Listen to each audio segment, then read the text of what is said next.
privilege to serve as the Commissioner for the Minnesota Department of Transportation and as the Chair for the EQB. And this is the October meeting of the Environmental Quality Board. So welcome all. So today we are going to, for meeting announcements, I really don't have much, but just want to say I'm sorry I can't be there with you in the room for all those who are gathered there. I'm at a traffic safety summit down in Houston, but thank you all for being here. And so why don't we go ahead and have Executive Director Catherine Nuschler call the roll. All right. Well, first, okay. Sorry, I'm just gathering my stuff here, and I will call the roll. Commissioner Arnold. I am here. Board Member Bakken. Present. Board Member Bauerkemper. I'm here. Board Member Brandt. I'm here virtually. Commissioner Cunningham did not join us. Myra Kunis from MDH is here, but stepped out for a minute, and I will be right back. Chair Doppelberger. Here. Commissioner Grunwald. Here. Board Member Hintz. Here. Board Member Katzenberger. Commissioner Kessler. I am here. Board Member Martin. Here. I don't believe we were expecting Commissioner Verlek. Do we have Deputy Commissioner McKinnon? Board Member Nelson. Present. Commissioner Peterson couldn't join us, but I believe we have Assistant Commissioner Peter Jessup. Yep, right here. Thank you. Board Member Smith could not be with us today. Commissioner Stroman. I'm here. Chair Holman. I'm here. And Chair Zelli couldn't be with us, but we have Sue Bento. Present. All right. And I see Board Member Katzenberger. So, Madam Chair, we have 13 today, so we have a quorum. Great. Okay, thank you for calling the roll, and thanks everybody for being here. And so then next on the agenda is the approval of the consent agenda. And please note, we did have a revised agenda sent out yesterday afternoon by Hazel Hool, and that was around 2:30 yesterday afternoon. And that was simply switching the order of our first two items to accommodate one of our external presenters so they could make the schedule. So in the packet, we had the meeting minutes from the October 21st, 2024 EQB meeting. That was packet page 5. And the preliminary agenda for the October 14th, today's meeting. And that was on packet page 3. So is there a motion to approve the consent agenda? I will move to approve the consent agenda. Commissioner Arnold. Thank you, Commissioner Arnold. Can I have a second? This is Commissioner Kessler. I can second that. Second by Commissioner Kessler. All right, any discussion? Okay, all in favor, say aye. Aye. Opposed, nay? Right, hearing no opposition, the motion carries and the consent agenda is adopted. So then next on our agenda, I will go ahead and turn it over to Executive Director Nuschler for the Executive Director's update. Go ahead, Catherine. Hi, thank you, Chair Doppelberger. Thanks to all of you that are here today. I'm really glad you're able to join us in person. It's nice to kind of emphasize having more of us in the room a few times a year. This will probably be the last time for this calendar year anyway. We won't count on weather. I usually remember I live in Minnesota by January or so, but the first time it snows, my East Coast roots come out and I don't want to go anywhere, so I won't make anyone else. Obviously, we are hybrid. We've got many of our members online, so the meeting is being recorded today. If you are online joining us, particularly for members of the public, The meeting chat is open and visible to everyone. However, we don't keep that as part of the meeting record. So if you would use that only for logistical issues, if you can't hear, or to identify that you would like to make a comment when we get to that point in the process. Board members, as you know, our presenters always welcome your questions and feedback. So feel free to use the raise hand function if you're online. Or jump in during discussions. I would say in the room, I think be a little louder to make sure that Sarah can hear you. And we should be able that should work. We can manage hybrid piece there. And of course, if you're online, it's helpful to us if you have your camera on when you're speaking. Members of the public, we're going to have 3 opportunities for comment today.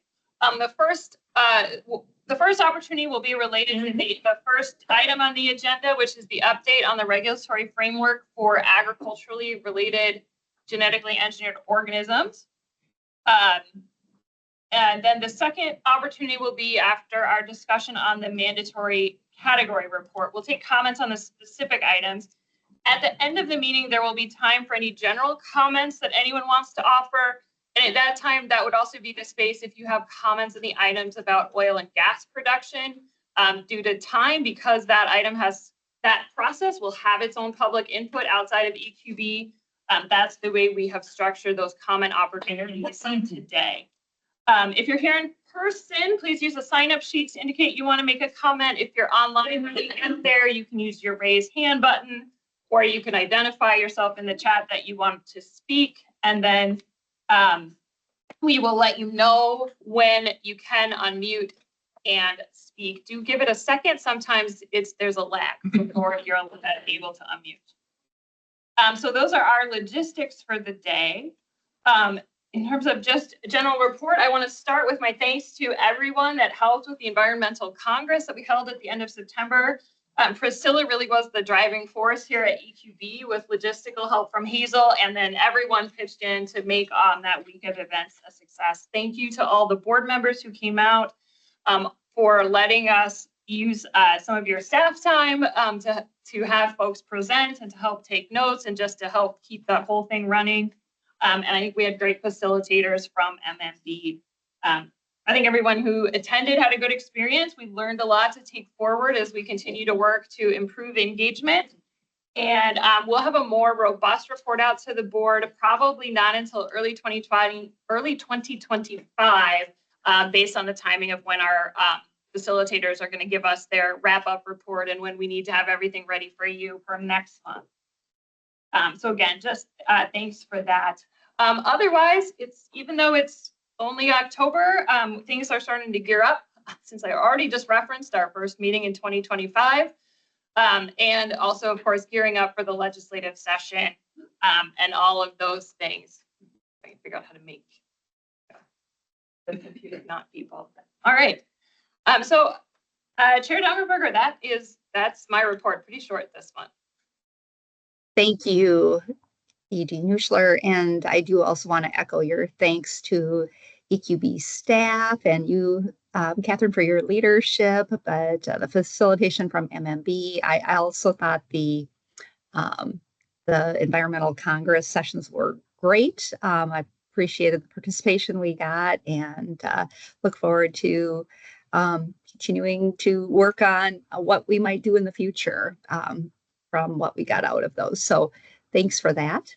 And then, so then with that, we will go on to the next item on the agenda, unless there are questions for Executive Director Nuschler on her update. Does anyone have any questions? Either raise your hand or just jump in.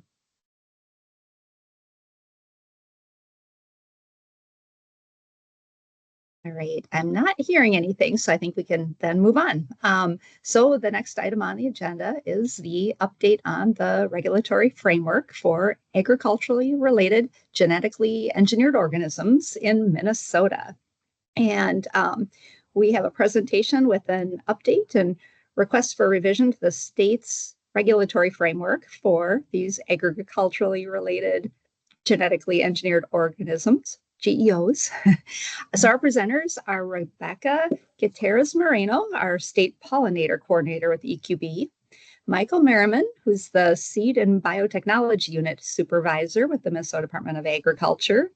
Mark Abramson, also with MDA. He's the Division Director and State Plant Regulatory Official in the Plant Protection Division of MDA.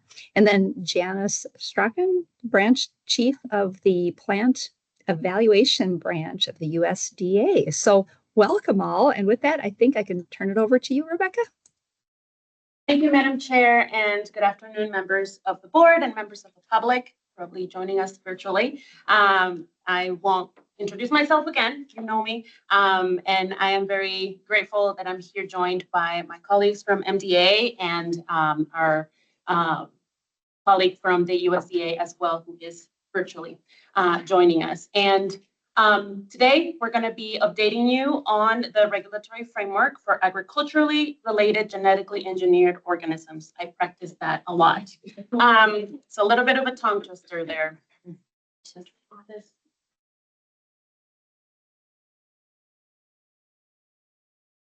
I need to turn it on. There you go.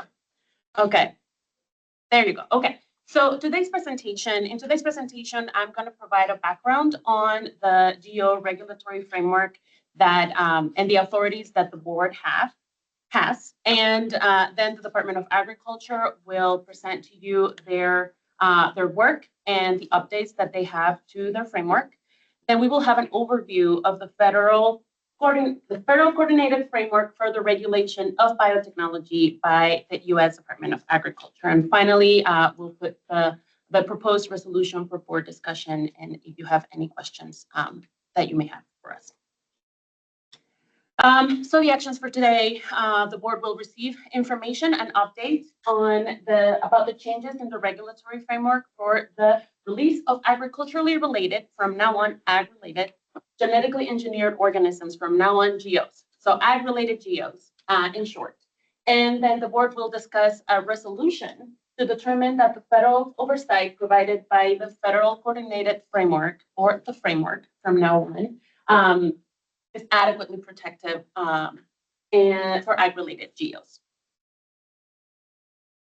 Okay, so first I thought it would be helpful to have a couple of concepts or definitions, a reminder of a couple definitions.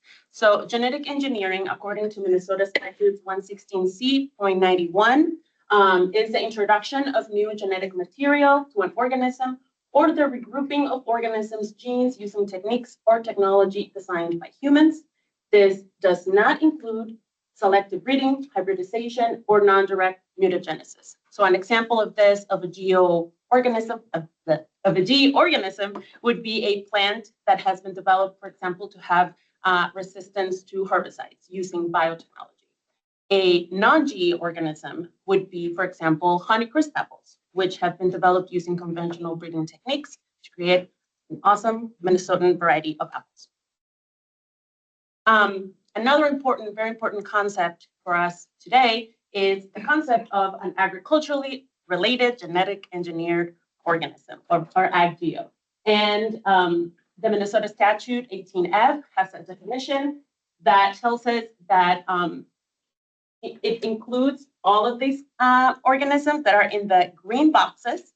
So any product or organism that will help agriculture and agriculture production or agriculture activities. And then it excludes all the organisms that are in the red box. There's many that are included there as well. So for the purpose of this presentation and of the updates and changes that we're doing today, is only related to ag-related GEOs. So EQB's authorities for the regulation of GEOs are given by Minnesota Statutes 116C.91 to 97, and the related rules 4420 that has to do with the permitting of GEOs, of GEO releases, 4410, 4300, so part 35 that establishes the mandatory category for GEOs, and Minnesota Rule 4410, 8000 that talks about the environmental review and the environmental review process for genetically engineered organisms. And to understand better the framework in Minnesota for the regulation of GEOs, this has been an always evolving framework And starting in 1989, the EQB was given authorities by the legislature to be the coordinating agency and regulate the release and environmental review of GEOs. Then, from 1991 to 1994, there were a lot of updates and changes done by the legislature where they gave the Minnesota Department of Agriculture, MDA, the statutory authority for ag-related GEOs. Both EQB and MDA statutes were amended during that time also to include some exemptions for federal permitting or for other state agencies having significant environmental permits. In 1995, the MDA made Rule 1558 and came to the board to be authorized as the regulatory agency for ag-related GEOs. In 2007, EQB statute was also amended to add a requirement for environmental impact statement for any genetically engineered wild rice. And in 2023, last year, the Minnesota Department of Agriculture amended their statute, which rendered their Minnesota Rule 1558 obsolete. And this was included in their obsolete rules report last year. And I'm going to give now the space for my colleagues to talk about those changes in depth. Thank you. Thanks, Rebecca. So I'm Mark Abrahamson, the Plant Protection Director. So I'm going to talk a little bit about the background of amending the statute, and then Michael will talk in a little bit more detail about how the program and review works, and then we'll go on to USDA. So this will be pretty brief.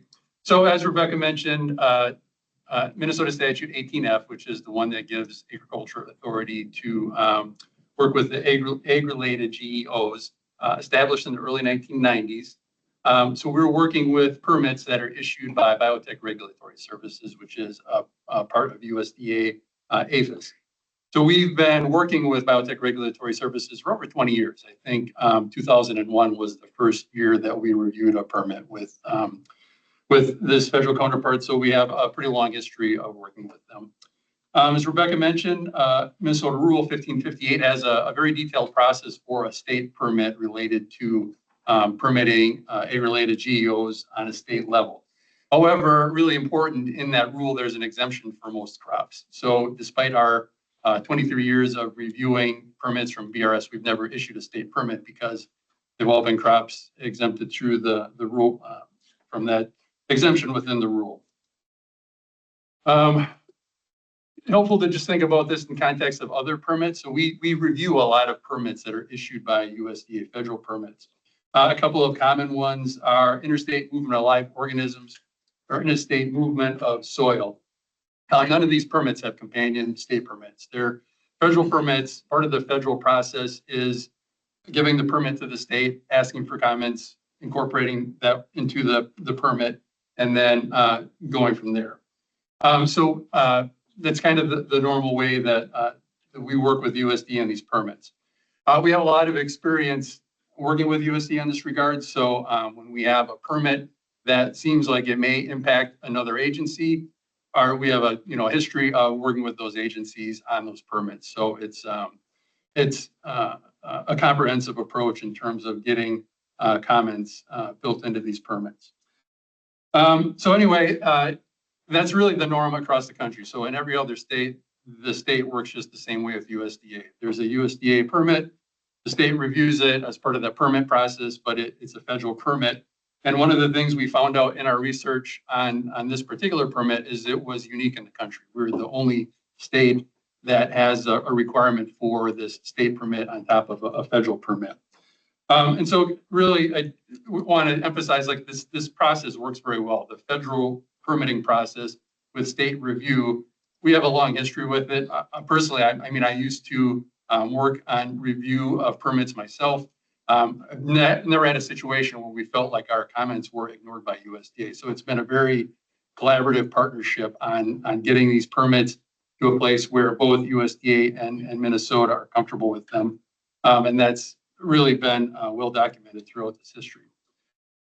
So anyway, when we first began looking at this statute and rule, it wasn't our intention to get rid of the permit. It was our intention to figure out, well, how are we going to do this permit? Because we knew we've had all these federal permits that have come through that we've never had to do a state permit on top of because they've been for crops.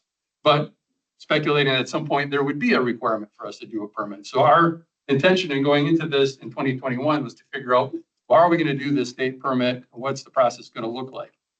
So as part of that, we met internally, figured things out. We also met multiple times.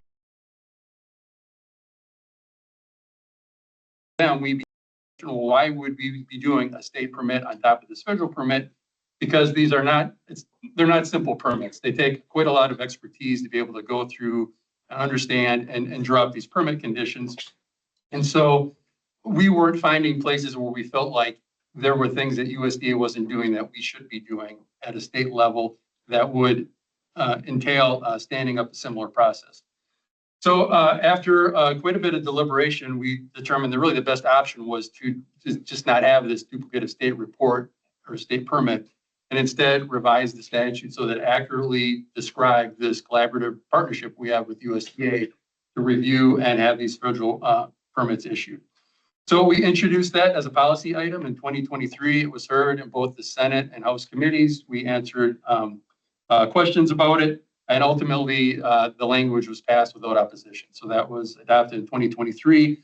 The significant change now is with that change to statute, it really, the rule laying out the process for the permits, it would be obsolete. So we listed it in our obsolete rules report, and our intention would be to repeal that rule as obsolete.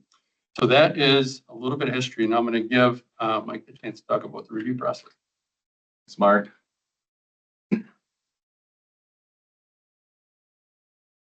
So I actually go day to day and look at these permits that come across my desk from the USDA. So now that we do not have a Minnesota permit, we're really relying on that federal framework, and the USDA is the main partner we're working with for those ag-related GEOs. We also rely on those federal exemptions as well, so we don't have a state commercial use exemption anymore either. So really, the only thing we're doing is looking at that application, reviewing the permit, providing USDA with comments, and letting them know if we have any additional requirements as well. So there's a shared portal, it's secure, that I go in as the person that reviews those BRS permits. And the applicant has posted their permit application in there, and the USDA also has access to that as well. So when I go in there and I do my review, I'm looking at all the information in that portal, in addition to the attached PDF document that's the permit application. The permit application has the applicant's information, so I know who to contact. And then it has a bunch of other information like the species that's going to be researched. All the genetic modifications are in there as well. Confidential business information, that's CBI, is redacted often as well, but I have the right to contact that that applicant to find out what some of that confidential business information is if it's needed. And then finally, there's permit conditions at the end of that permit as well. So how is that organism going to be contained? Where is it being released? How many acres is the release? You know, there has to be a strict chain of custody throughout the entire process, and BRS is the one that vets these permits and makes sure that they're accepted. And you can see in the last bullet here, we're also involved as a cooperator with the inspection process. We actually have inspectors that are trained by BRS. We go to these sites where these releases of regulated GEO are and make sure that they're satisfying those permit conditions. So we're doing things like taking GPS points of where the release is, making sure that there's not sexual compatible species nearby so that the release could escape into the wild. And then we're going through a really lengthy questionnaire too to make sure that they're following all of those conditions, like tertiary sealing the organism is one of the things. So making sure that's in a box within a box within a box when it's being transported so that it's secured the entire way throughout the entire process. So since 2022 through 2024, these are the permits for releases of regulated agricultural GEOs in Minnesota. So you can see there's not a whole ton of them. And these are all pretty common agricultural species as well. So again, with those permits, you know, we're seeing what species that is and what kinds of different traits they're modifying as well. So things like agronomic properties, herbicide tolerance, nematode resistance, other traits, marker genes, things like that. That's what's communicated to us. So this kind of gives you an idea of the scope of what we're looking at for those permits that we review. Finally, after I do my review, I have a chance to provide those comments, and then I can let them know that we don't have any additional requirements if everything looks good. After I close that with the state, then it's my responsibility. We have to notify the public as well. We do that through the EQB monitor. So I create publications that include the counties where the release is happening, the number of acres, the species that's being released, and the types of modifications that are occurring that I just listed earlier, such as agronomic properties, herbicide tolerance. I also send a letter out to county board chairs that has the same information as well. After the EQB monitor is published, I forward that to our environmental tribal contacts as well, which I work with our tribal liaison on those contacts. So because it can happen across numerous counties, we just decided to send it to all of the tribal contacts across the board, not just to the ones that might be located in those geographic areas for the specific county. So that's what we have for Minnesota's regulatory framework. Thank you both. Now we're gonna move to the presentation by our colleague from the USDA. And at the end, we will have time for questions from all of us. Hello? It sounds like you can hear me. Yes, we can. Thank The you. slides were included in the, yeah, it's the same. Getting your slides back loaded up here. Thank you for joining us, Janice. Nice Sure. to see you virtually. Yeah. I don't get to go to Minnesota, but I get to see you. In a windowless conference room, sadly.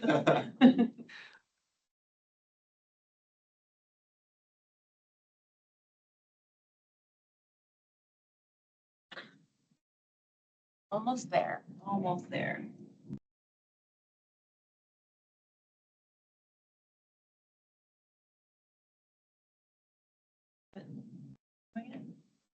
No.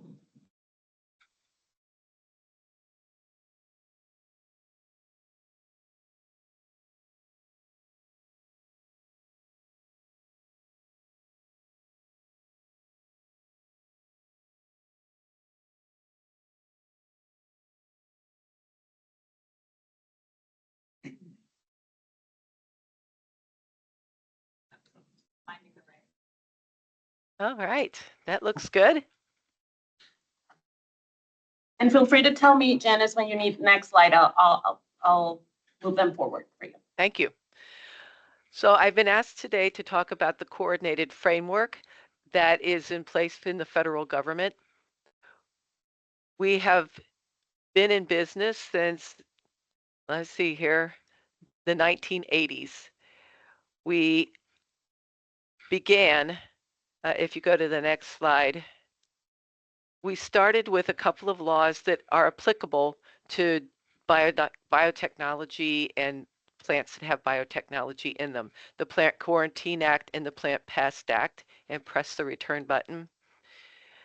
And starting in 1970s, we had recombinant DNA used to transform plants.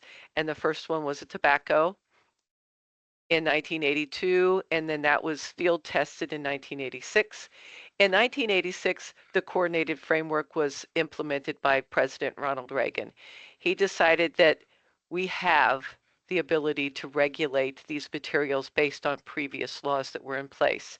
Throughout the 80s, we continued to update regulations to experience the type of plants that were being transformed. And if you press that button one more time there, that's where the coordinated framework was established in 1986, and then press it one more time.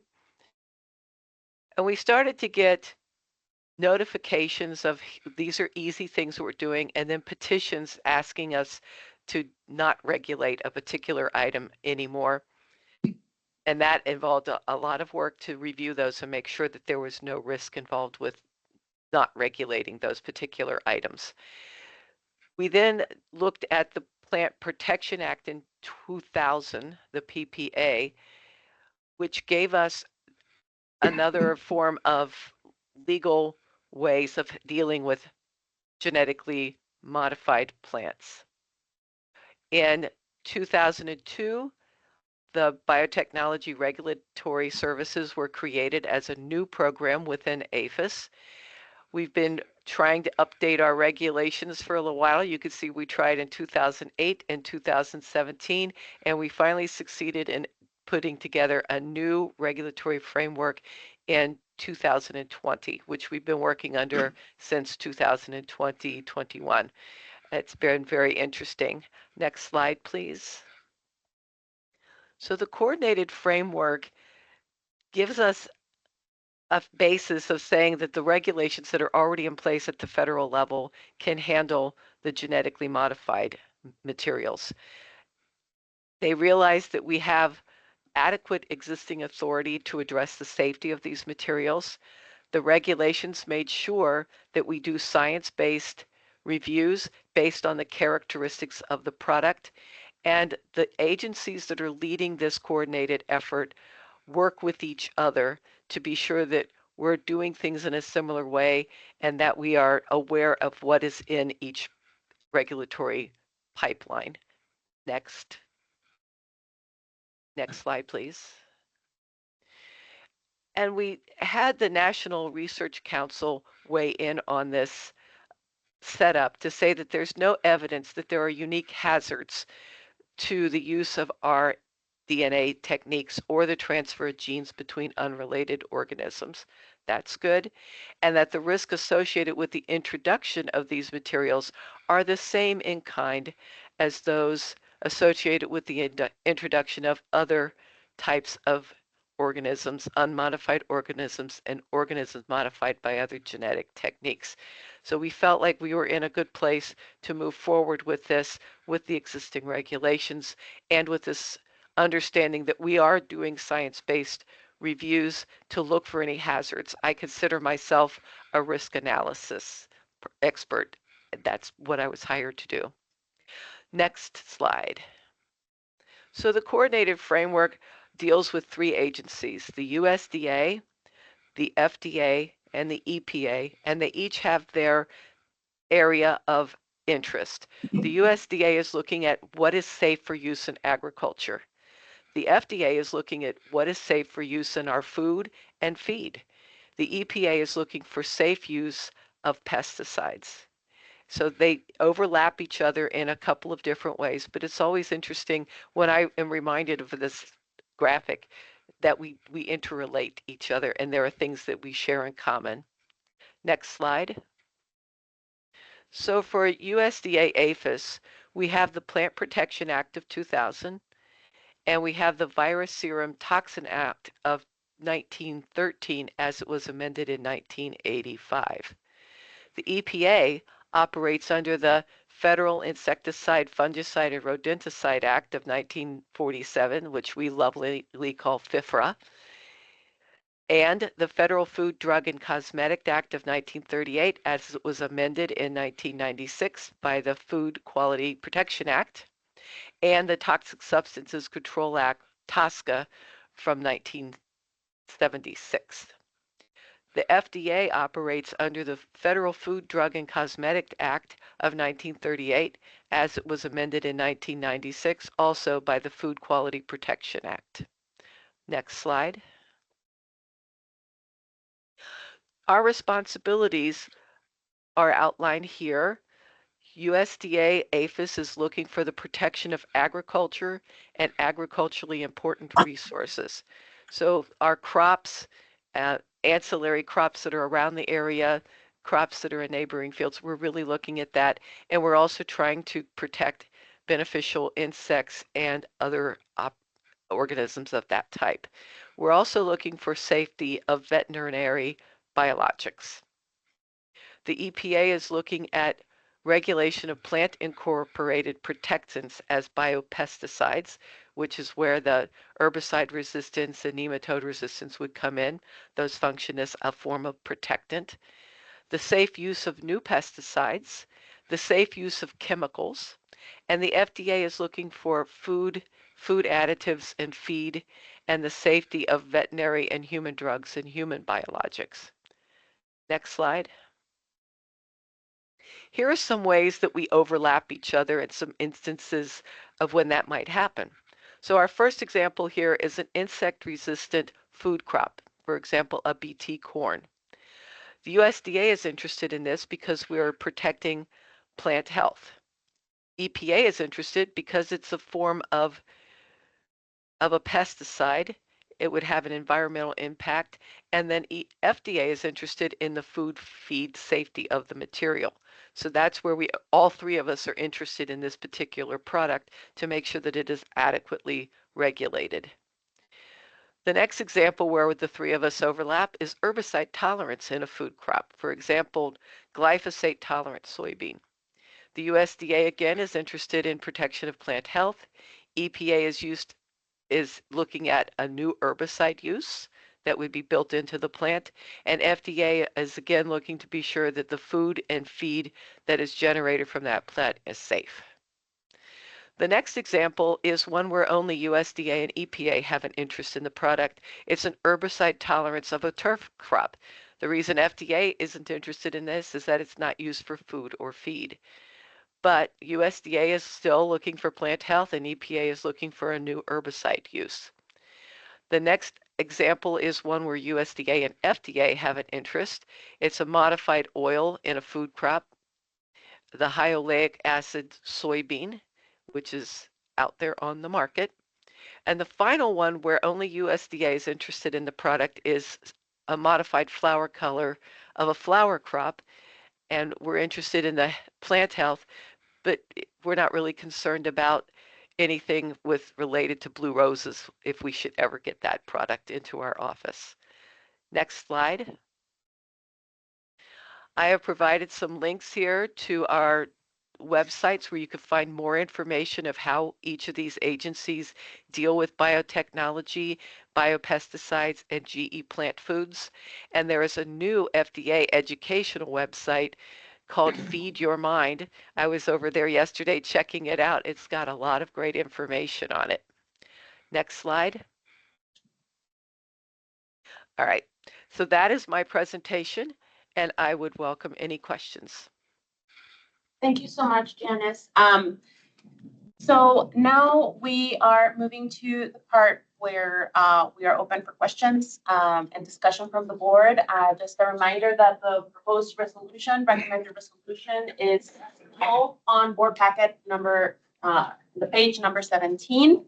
And just a reminder also that the proposed resolution and the changes that this would have doesn't mean that the EQB will not, means that there are updates to this regulatory framework, but the EQB can retain its coordinating status as a coordinating agency for the regulation of these organisms in Minnesota. So I think we're open for questions now and for discussion. Thank you. Great. Thank you, Rebecca, and thank you to all of the presenters. And Rebecca, thank you for the reminder about our packet in which we do have that resolution. So this is information to be ready to approve or not, but the resolution. And so with that, board members, do you have any questions for any of the presenters?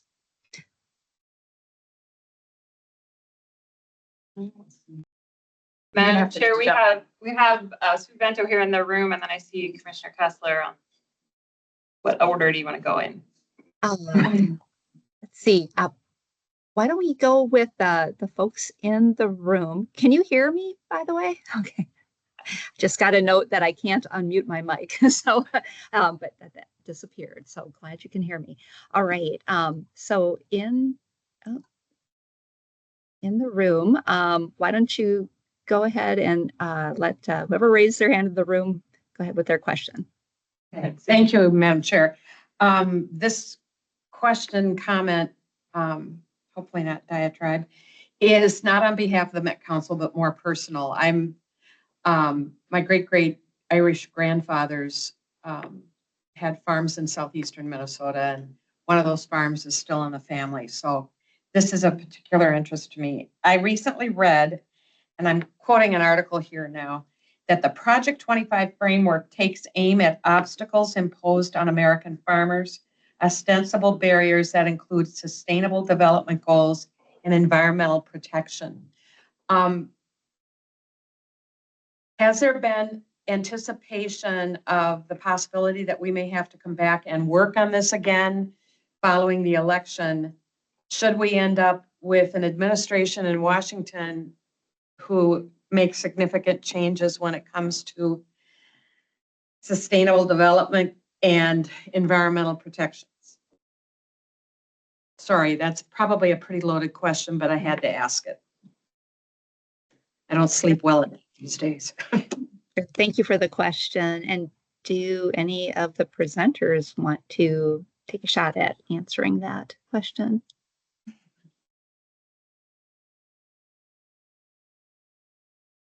Sorry, it's probably unfair to ask it, so.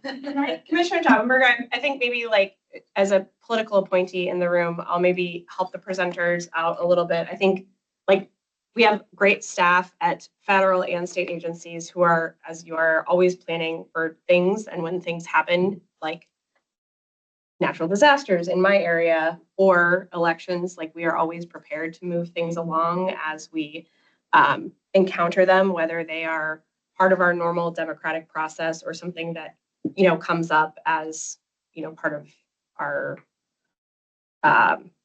you know, like something happens in the natural world and we have to respond because we all have kind of connections to that. So I think that, you know, if there's anything specific, I imagine that we as a board can think through what that means and, you know, direct staff as is appropriate.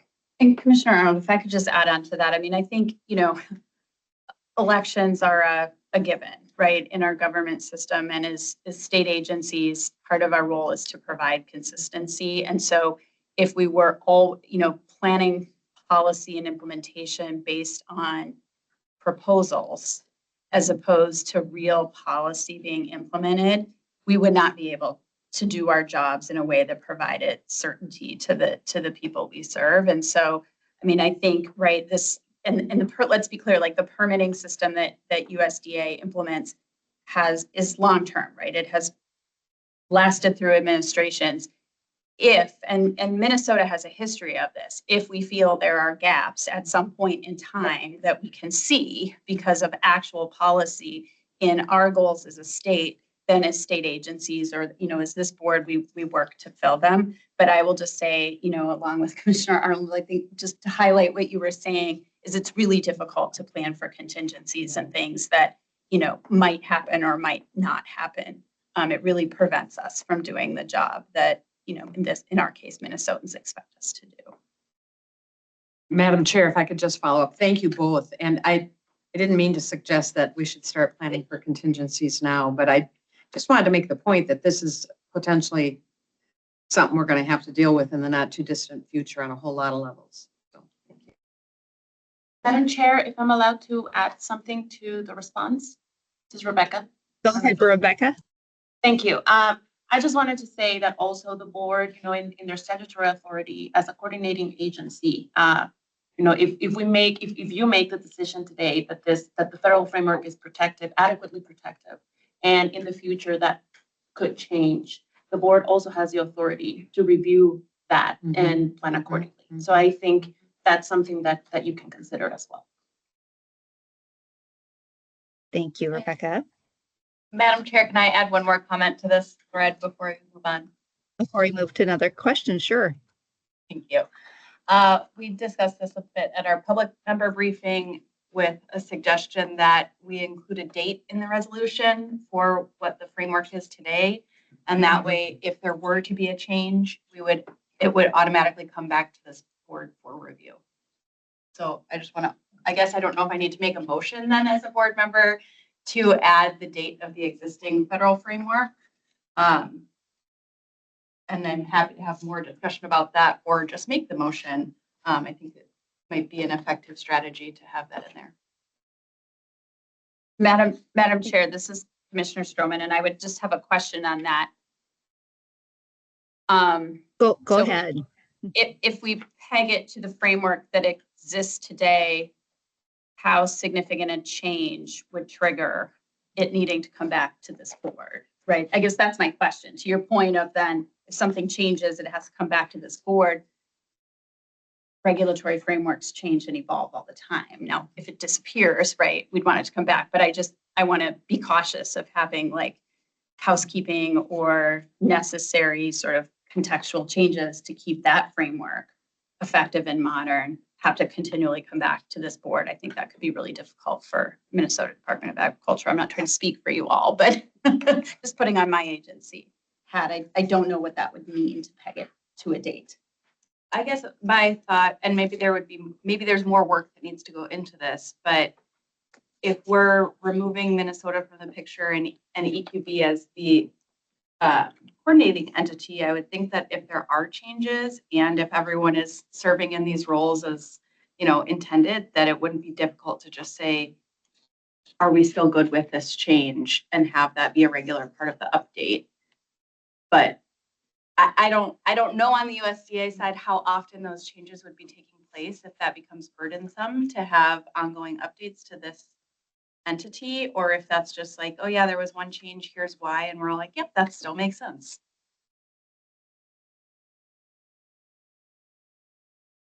Great, thanks for that. So yeah, I think we could certainly entertain a motion for an edit or amendment to the resolution. But maybe before we get to the resolution, why don't we take other board member questions? So, and I think it was Commissioner Kessler who had her hand up next. Go ahead, Commissioner Kessler. Yeah, thanks, Jared Davenberger, and thank you very much to the presenters. This is an interesting intersection between state and federal law. And we'll just pile on to what my fellow commissioners said, that we at the MPCA have examples of where, for example, water quality standards or air quality standards at the federal level are deemed not sufficient enough to protect Minnesotans and Minnesota natural resources. And so we have gone further than that in some instances. So that is an option. And we have done that in cases where there are specific resources in Minnesota that need to be protected beyond what is proposed by the general nationwide framework. But my question is about which pieces of state law we are actually talking about, because I understand this is a housekeeping proposal from the Department of Ag, which makes sense, but I want to understand if it has any implications to the Environmental Quality Board, EQB, environmental review rules. So my understanding is that under MEPA and under the state rule, there is some sort of environmental review trigger for genetically engineered organisms. And if someone could just address whether or not that is impacted by the proposed resolution, that would be much appreciated. Yeah, Madam Chair, I could take a first stab at answering that question. You're back. Thank you. Commissioner Kessler, thank you for that question.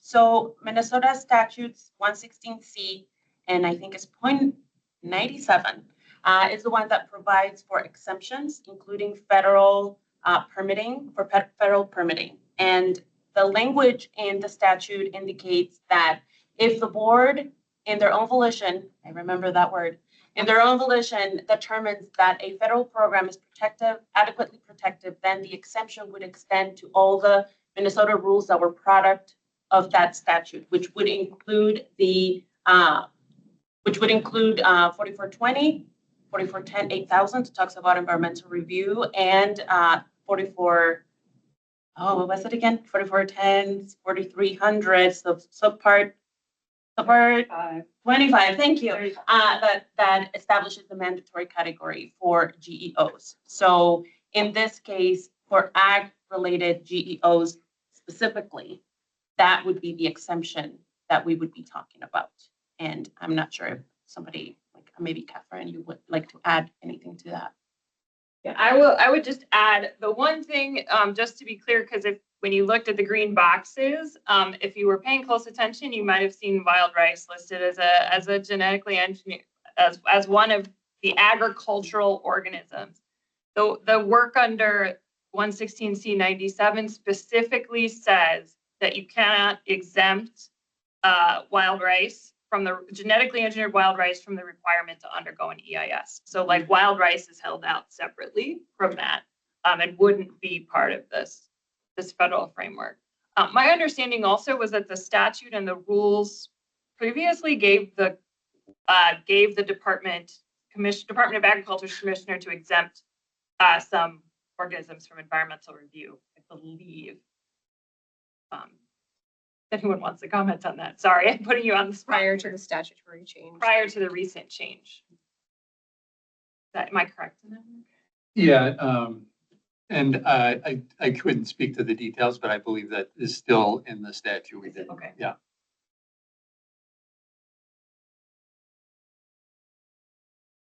All right, thanks for that. And then let's go to the next board member question. So board member Bauer-Kemper, go ahead. Yeah, thank you, Chair. So I have two questions.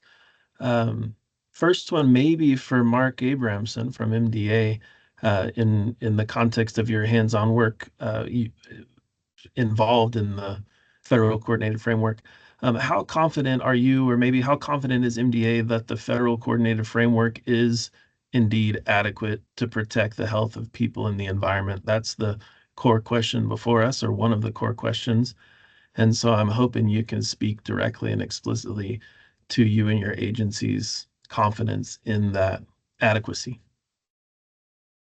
Yep, thank you for that question. So yeah, I mean, we're highly confident in the coordinated framework and their process, and that's really what our investigation into what a state permit would look like led us to have that confidence in the review process. And I would just kind of also, you mentioned, like I did in presenting, that this isn't our only review process that we interact with USDA. So across the board, we have a lot of confidence in USDA's ability to adequately review these permits, multiple different kinds of permits, but also have been always impressed throughout the years at their responsiveness to any concerns we bring up from the local level. And so, yes, sometimes there may be something that we see from a state perspective that may not have been considered from a federal perspective. And when we bring those concerns forward to every time, I feel that USDA listens to those concerns and works them into the permit conditions. So yeah, we feel very confident in the existing process. All right, thank you. I appreciate that direct and clear statement on that regard. And I'll just note something of a tangent in relation to Board Member Hence's contribution moments ago, that I'm also interested, even while I can't imagine a particularly clever way to do it, to be clear in this potential resolution that we're referring to the federal coordinated framework and to Minnesota Statute 18F as they currently stand, or something reasonably along those lines. My second question is a bit of a shift here, and it's for all of the presenters or anyone else in the room that might know about how this has proceeded. Has the EQB or MDA sought and received tribal input regarding this resolution and whether or not the federal coordinated framework is adequate?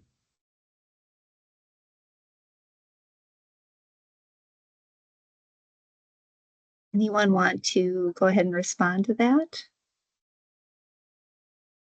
Well, I can't speak to tribal input on the statute change, but part of the statute change does involve notification of tribes anytime there is a release.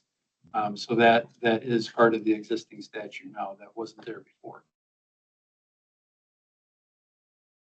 And was there any tribal input sought or received regarding this resolution that's before the EQB today?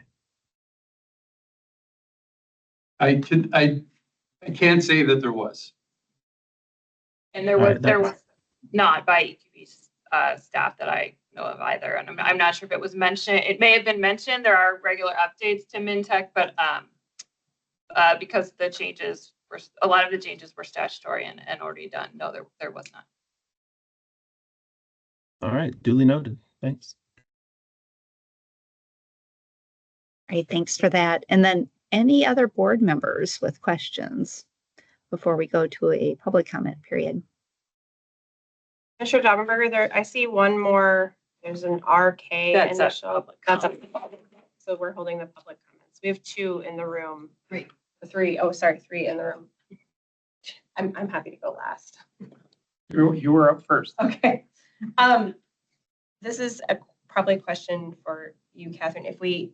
So just taking the kind of a little bit the questions that we had before, what is the process for updating? Like if we wanted to update the framework as a board in the future, is it just a board member can request an update at any time?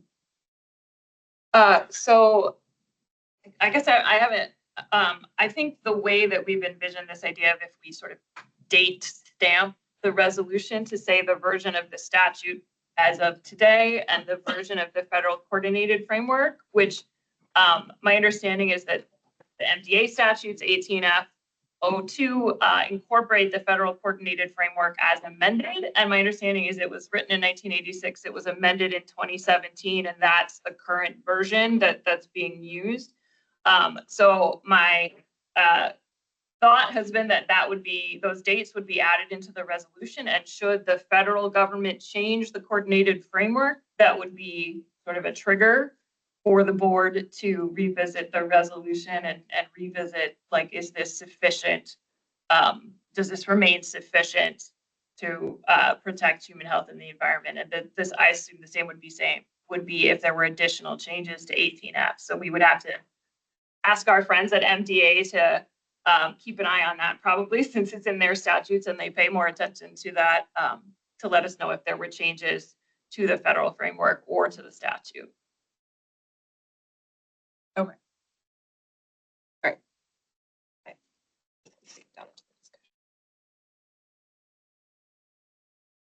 Right. Did I hear there were other questions in the room? From This board members? public member Nelson and I had just a thought on the date question. I think when we were discussing that, I'm the one that thrown out, I'd use dates when I do similar ones in the past, but as looking at the resolution, I am not too bothered by not having a date in here as the way it's worded. It's a packet page 16. The last paragraph does refer to Minnesota statute 18F, and the coordinated framework is included in that statute as a definition. And that has a specific date of when that would pass in 2023. So I feel any reasonable research would find a date associated with that. But I guess I'm one that threw out the date at the previous meeting. Second, I think also the second to last paragraph on page 17 also does explicitly say the board retains its authority. So between those two, I'm sort of comfortable. I do have a question for Mark, though. I am wondering whether does Minnesota statute 18F specifically eliminate MDA's permit, even though EQB's authority is not there. So it's not a matter of withdrawing 1588. It's the legislature made this decision. Now we're in place to say our authority, exclusive of what changed by the legislature for your permit, whether we're still comfortable going through this coordinated process, which is essentially what you've been using for years now. Yeah, so the language explicitly says that we will use the federal permit from the coordinated framework, but it doesn't say there will be no state permit. It basically just says this will be our permit. So it's your choice not to permit, than the agency.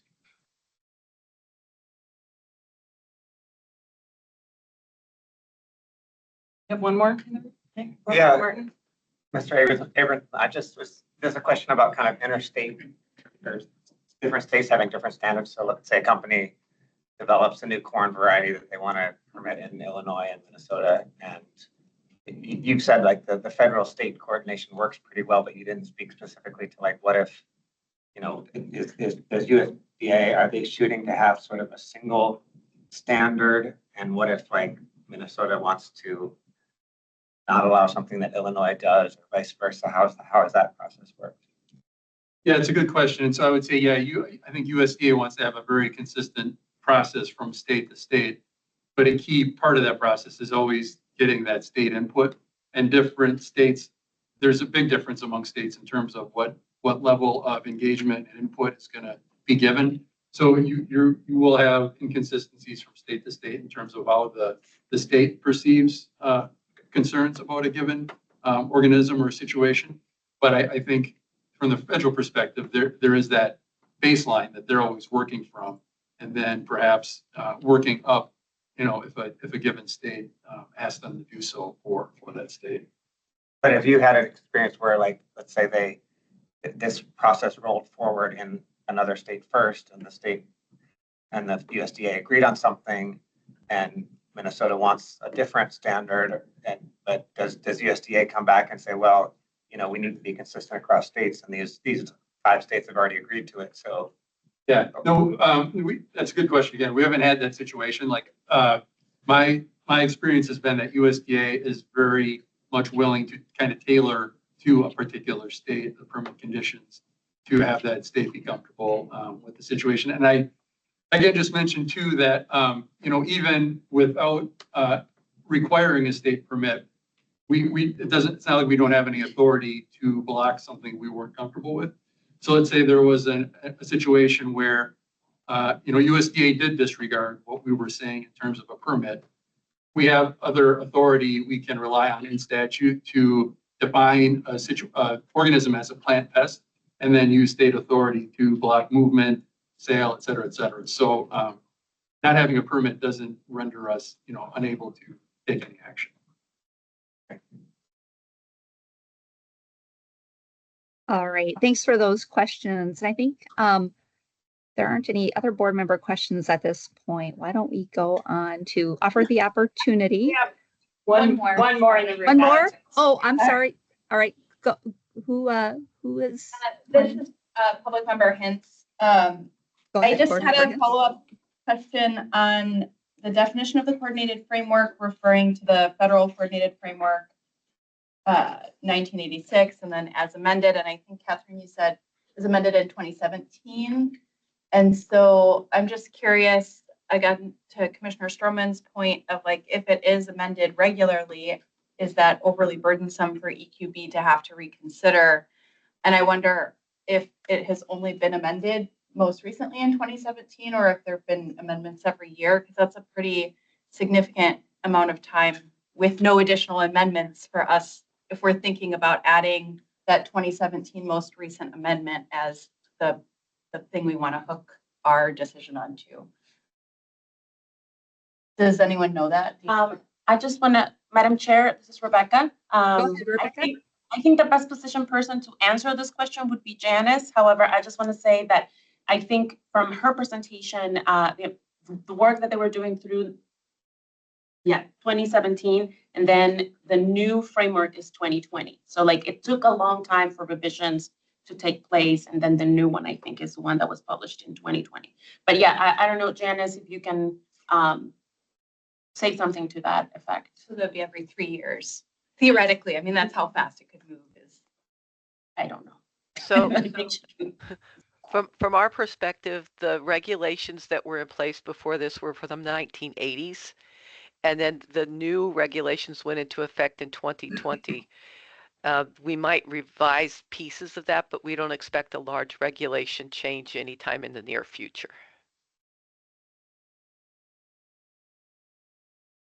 Thanks, Janice. Thanks for that question. All right, are there any other questions in the room or from board members? I'm not hearing anything, so why don't we go ahead and offer the opportunity for public comment on the proposed changes to the regulatory framework for the agriculturally related genetically engineered organisms in Minnesota. So first, I understand there are some who signed in on the sign-in sheets who would like to make comment on this item. So if you're online, please use the raise hand function if you'd like to comment, or note that in the chat that you'd like to comment.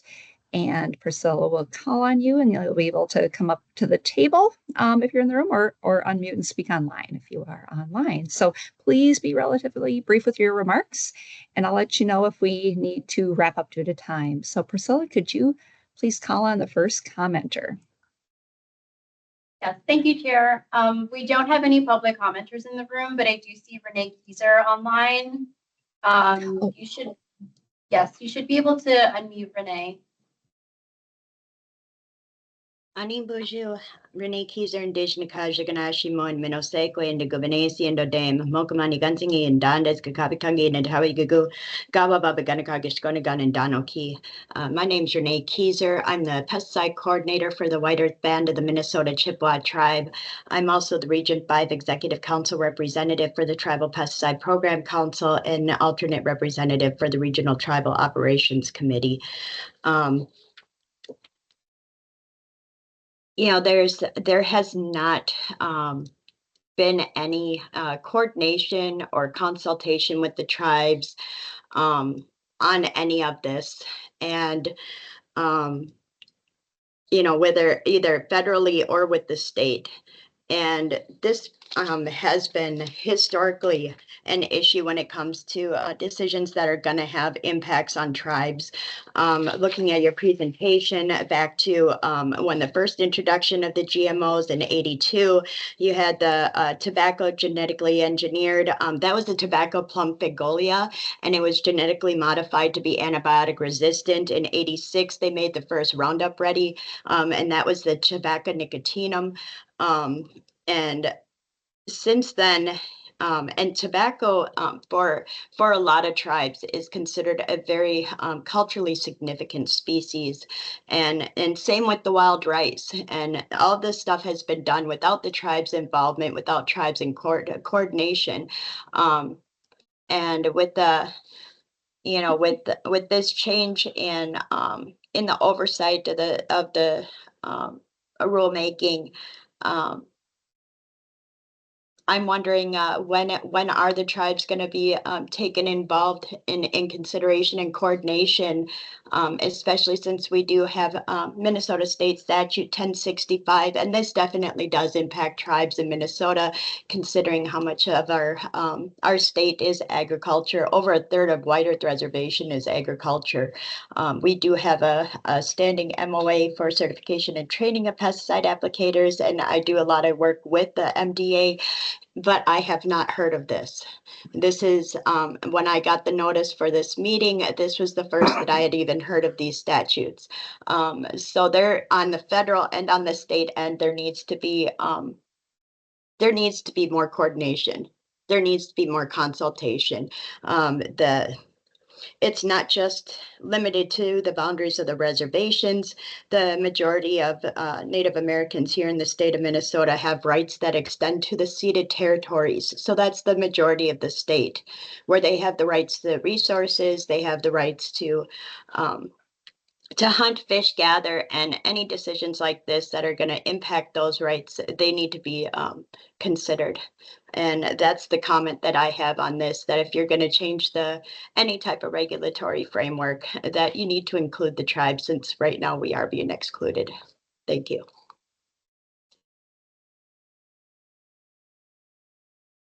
Thank you for that comment, Renee. Chair Doc.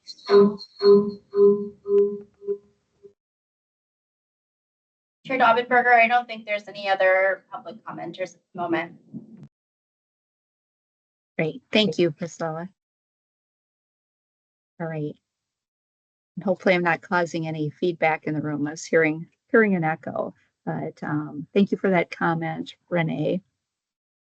And with that, again, there is the resolution in your packet. And as you heard, the resolution is to recognize and align with MDA's authorities and move forward toward the federal program. And under the resolution, the board is finding that the federal coordinated framework is adequate to protect human health and the environment from the release of the agriculturally related genetically engineered organisms.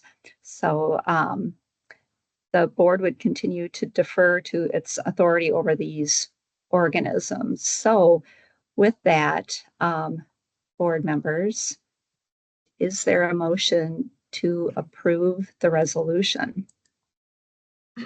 Chair Davenberger, this is Commissioner Kessler. Can I ask Assistant Commissioner Keshet from the MDA a question in response to what we just heard from Renee Kieser from White Earth?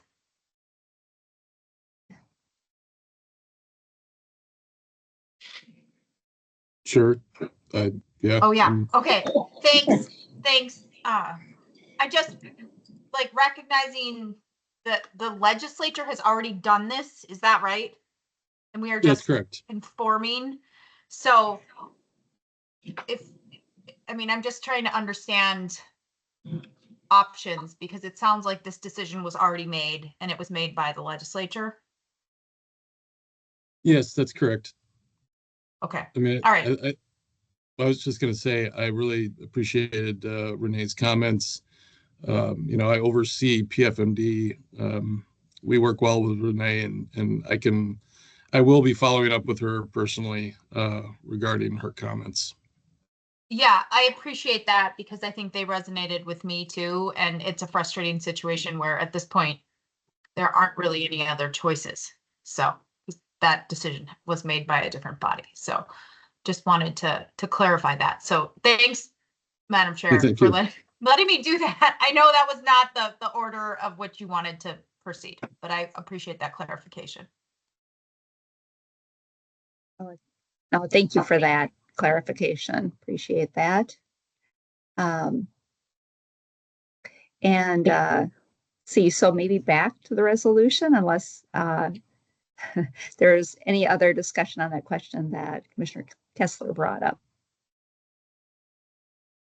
I have Chair Davenberger. This is Go ahead, Board Member Martin. Could I ask what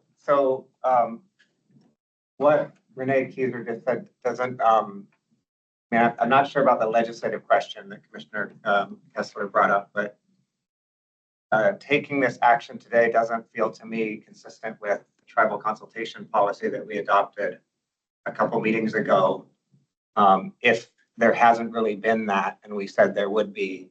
And so I'm wondering what are the timing implications of not adopting this motion today and putting it to a later meeting when that more of that outreach and consultation could have happened. Yeah. And AC Kalseth, do you want to take that? Do you have a sense for that, or one of your team members here in this discussion? Yeah, certainly. I think it's up to the EQB board whether or not they decide to act on the resolution today.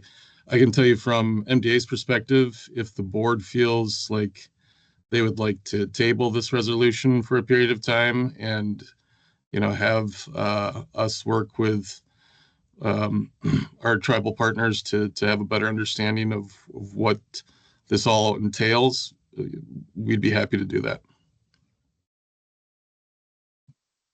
Thank you, Peter.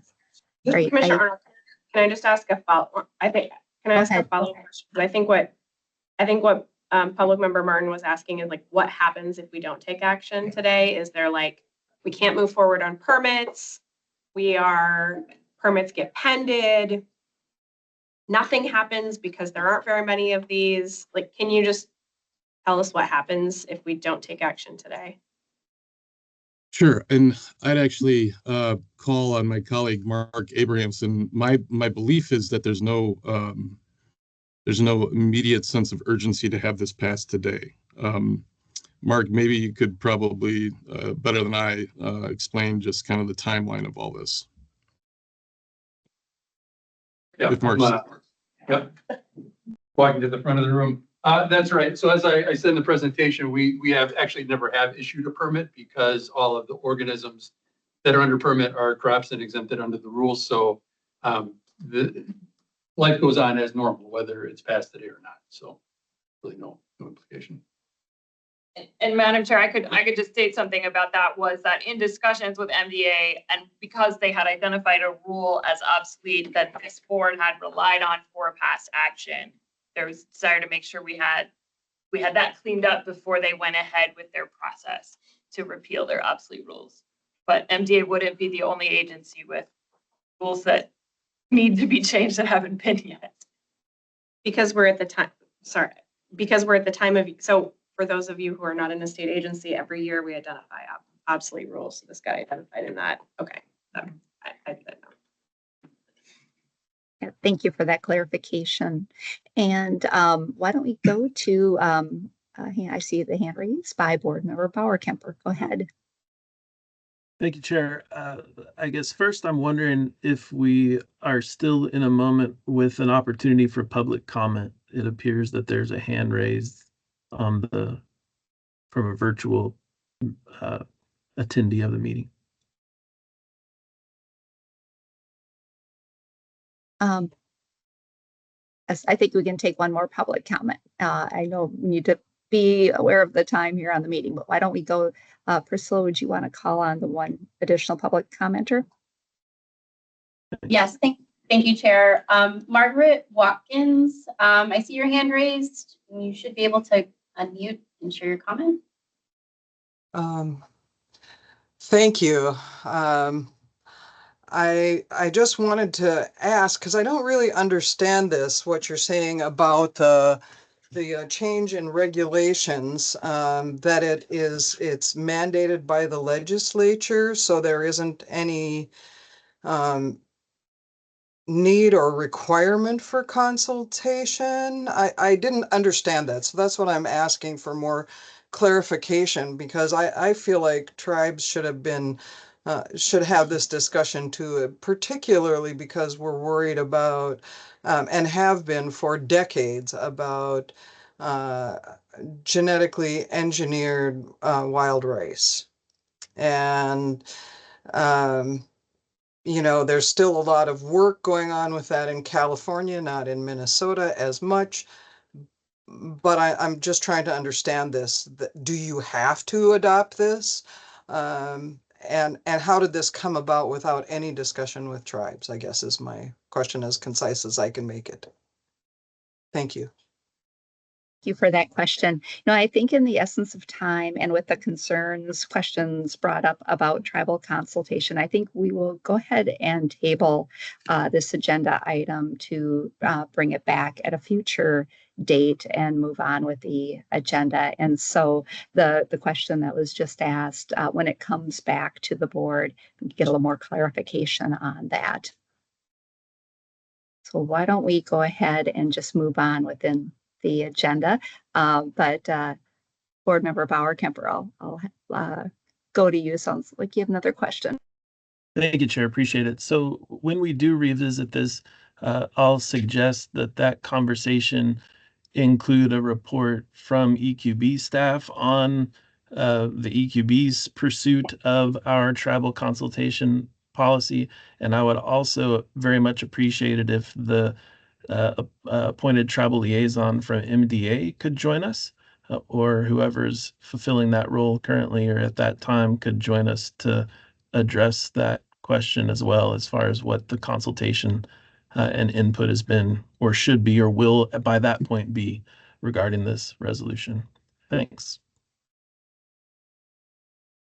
All right. Thank you, Board Member Bauer-Kemper, for that comment.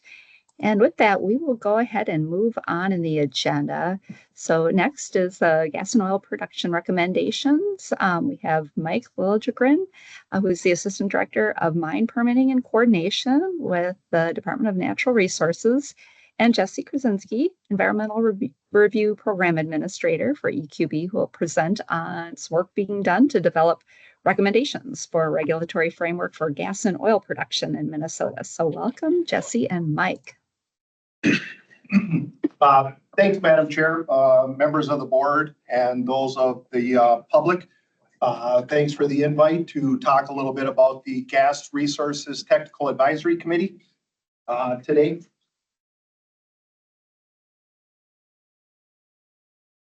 Just a quick overview of the state agencies that make up the the Gas Resources Technical Advisory Committee. It's the Department of Natural Resources, EQB, the Department of Health, MPCA, and the Department of Revenue.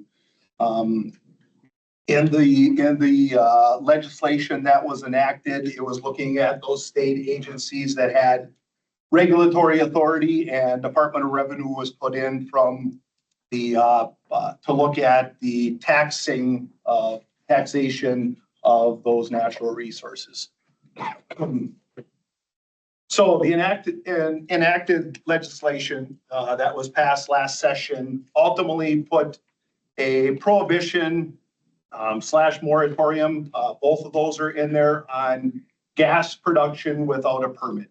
And this was ultimately stemmed from a helium discovery that was discovered in northeastern Minnesota, just southeast of Babbitt. And in that enacted legislation was the creation of a technical advisory committee. So the Commissioner of Natural Resources was tasked with putting together, and those agencies that I had on the previous side were listed in the legislation. And then members were chose or provided by each one of the agencies to set on this technical advisory committee. So the technical advisory committee is ultimately slated with recommendations on permitting underneath a temporary framework. And then also within that, and the reason why recommendations on a temporary framework, because we, in that legislation, it also provided expedited rulemaking for those agencies. And that has to be done in 24 months. So ultimately, the legislature was looking at trying to put together some sort of a temporary framework that would allow permitting to happen prior to the rules being adopted. And then also authorized, there wasn't anything that had the Department of Natural Resources, the authorization to lease for gas. So on the directive, I hit a little bit, but ultimately the legislature directed the formation of GTAC. I've talked about those member agencies, and ultimately the GTAC then, as they work collaboratively, are putting together draft recommendations and ultimately proposed legislative language that would need to be passed by the legislature this next session to put forth that temporary or that permitting framework under the temporary regulatory framework. So as we work through, those agencies are working on their own draft statutes in collaboration with the GTAC members. And then ultimately, it was the DNR was tasked with, and the commissioner was tasked with making recommendations and the proposed draft statutory language to the legislature by January 15th of 2025. So, and as I've said a number of times here, this is a collaborative multi-agency proposal where we're working through what each agency will bring to the table. Just quickly on the GTAC timeline, we broke things out into 5 phases as we work through the process to meet our goal of that January 15th deadline. The first one was data gathering.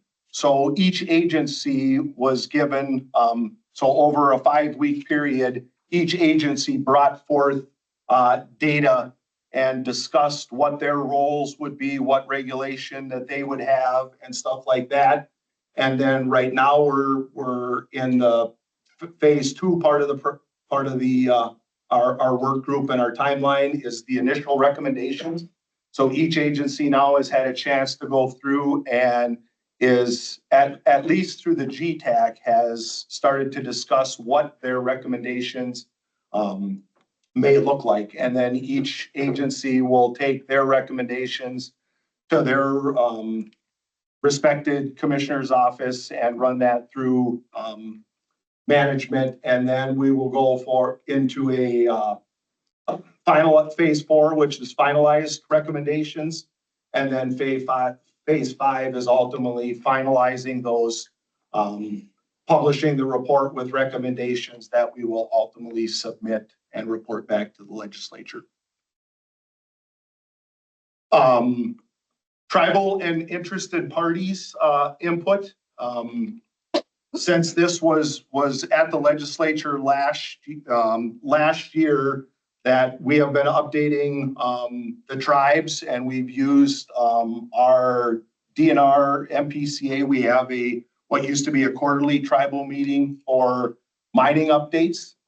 Since COVID, that is now actually an every other month meeting that we have with them, where we continue. And last month, or actually earlier this month, I guess, not to speed up time, but we actually had all of the GTAC board members at that meeting and gave an update, and the recognized tribes were all able to ask questions of the committee.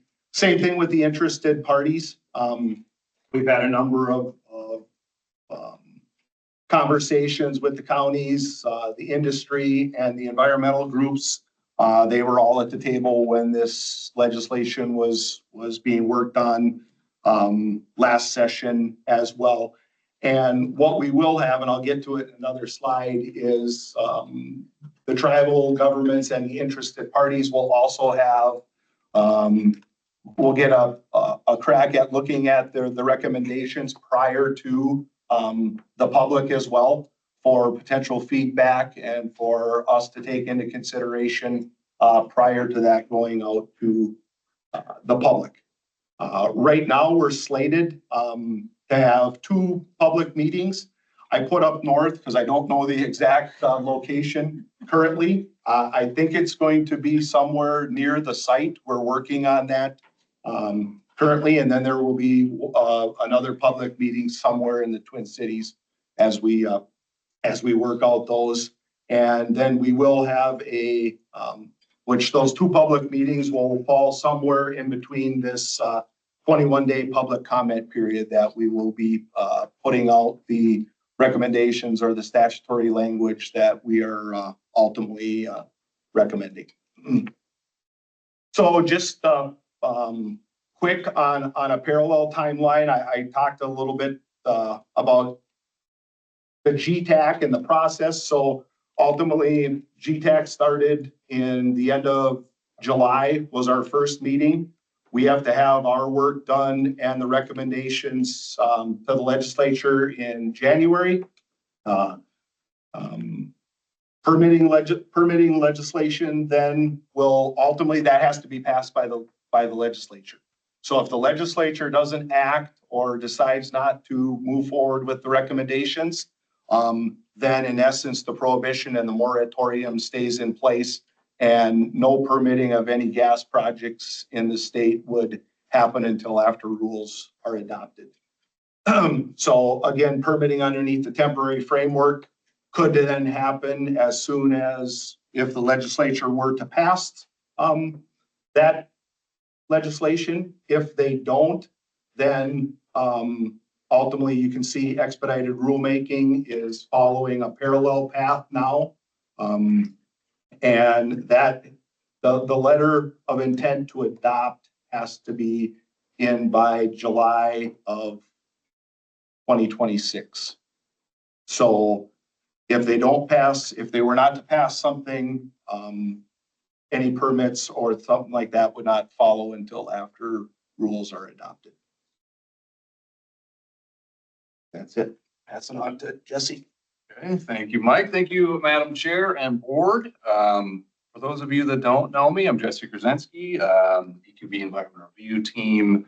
Now that Mike has had an opportunity to brief you on sort of the enacting legislation, I just want to transition and talk specifically about environmental review and how that interacts with oil and gas projects. So quick outline, I'm gonna go quick. I do want to just quick touch on what actually EQB's role within I kind of see them as 2 phases, at least that's how EQB staff is taking these in 2 phases. The temporary framework and the permanent rulemaking. So for today's purposes, mostly focusing on the recommendations for the temporary framework And specifically today, only talking about environmental review and EQB's role in those recommendations, not any other agencies for which they have authority over. And then I do want to give a brief overview of what a helium project looks like. For those of you that have no idea what that looks like, I feel like that's probably the case. I do have some background in oil and gas in North Dakota, so hopefully I can go through that relatively quick with you and kind of ground you of our ideas of why environmental review plays with these projects. And then we're going to put our environmental review nerd hats on. We're going to dissect them into mandatory category. It's going to be super exciting. And then I'll just wrap it up with some next steps and show you what to expect as we continue forward. So EQB's role, I kind of touched on that in my overview, right? So we're participating now in GTAC. Mike gave a good overview. We've been meeting since end of July, I believe. So right now we are evaluating and about to make recommendations for oil and gas projects in regards to environmental review. And again, those are really their temporary recommendations are really focused on the helium project that exists in Minnesota. And then if we take a step into the next phase and think about the expedited rulemaking that's given to EQB, the role there is really going to be evaluate those temporary recommendations to see how they fit within a permanent framework in the making process. So I'm not going to leave you hanging. I'm going to jump right into it. Now, this is not the statutory language, right? So the temporary report recommendations does require it to have statutory language. But for the purpose of this meeting, I just wanted to high level and kind of get the point across of what EQB is preparing to recommend for the temporary framework. And that would be that a mandatory EAW would be required for any oil or gas extraction and production project. And the Department of Natural Resources will serve as the responsible governmental unit. Quick, get to it right away, and now I'm going to support that as we go forward. So I do have to thank, I think I just saw him walk in, the man over there, Don Elsenheimer, for these great images, because I could never have done this myself. But I think this really helps simply kind of encompass what a helium type of project looks like. And not only just an idea of what it looks like, but the kind of the aspects and the phases of it really encapsulate kind of the regulatory framework for this project. So in general, you have a well pad, which has general land clearing and preparation for the infrastructure that is related or necessary to drill a well and extract the gas and produce and clean the gas. You can think maybe 5 to 10 acres, maybe even less than that. I've seen in North Dakota standpoint, I've seen less. But I think you can, 5 to 10 acres feels like a happy number of anticipated land space. And then, of course, associated with infrastructure, probably some road development in order to get trucks and things there. And ultimately, after that phase of sort of developing the space, you drill a well. I have some pictures of what an oil rig looks like. Bigger in scope than a water well that we're used to seeing here in Minnesota. And then once you've drilled the well, you have to do some appraisal and make sure that that well makes sense to produce and is capable of having enough gas and pressure, things of that nature. And then after that sort of development phase, you transition into the production phase. So then the actual natural resource and the gas is extracted. Now the composition of the gas in Minnesota is not pure helium. There are other pieces of gas that are not necessarily wanted. So there is a need to enrich and sort of clean that gas to get the natural resource that they're interested in this case, helium. And so ideally, the composition of the gas for production, they're looking to get from like 90 to 99% helium. So within that enrichment plant, there are processes that take place to scrub and release or capture the other gases as they see fit. And then they are loaded into these tube trucks, which are pressurized. You've probably seen them on the roads before. I think I've seen anhydrous ammonia potentially has similarities of tube truck transportation, if that makes you, if you can connect those dots a little bit. And then, like I said, that kind of ends sort of the regulatory framework idea of where these projects lie. Now, it is I think, important to note that the end use of helium does kind of have two avenues end users may have a need for helium gas or helium as a liquid. So from here, a tube truck could haul gas helium to somebody that has a need for helium gas, or it could go to another plant, which is actually capable of liquefying the helium. And there are other uses for liquid helium. So when you talk about a well pad and sort of the development of these projects, typically we're talking about multi-well scenarios that are utilized to tie into one existing enrichment plant. And in my benchmarking for environmental review, it's relatively difficult to find environmental review that's helium specific. Usually they're tied to natural gas deposits and oil development and things of that nature. So a little bit apples and oranges, but the infrastructure is still the same. Likely a couple wells will feed to the enrichment plant through what they call flow lines. It could be above ground, they could be below ground. All right, a little bit to help you kind of scope and size and understand these developments. On the left of the screen is a site plan of one of these enrichment plants. You can kind of see the size and the needed infrastructure and kind of equipment that's needed there to complete the enrichment process. And then on the right of the screen is just a picture of a drill rig. Nothing too exciting there to look at, but at least gives you kind of an idea of scope and size from just seeing an image of it. And some other pictures here to help you kind of conceptualize what one of these enrichment plants looks like on a well pad. Again, just a general picture that I got from an oil and gas consultant. Again, Don helping out with that by sharing that. But you can see just kind of the general development that happens within these well pads for these gas enrichment. So now that I've kind of very quickly briefed you on what a helium gas project looks like, hopefully you can connect those dots as to why EQB is recommending a mandatory EAW for those type of projects. And so now I want to talk about a little bit more about the expectations for the statutory language that will come out in this report, and sort of the need to develop a mandatory category and the process that kind of the pieces of that process that you need to look at in order to do that. So first, you obviously have to have a project, identify a project, and sort of define what that project is accomplishing. And then from those definitions and the size of those projects, you're looking at identifying the potential or may have the potential for significant environmental effects.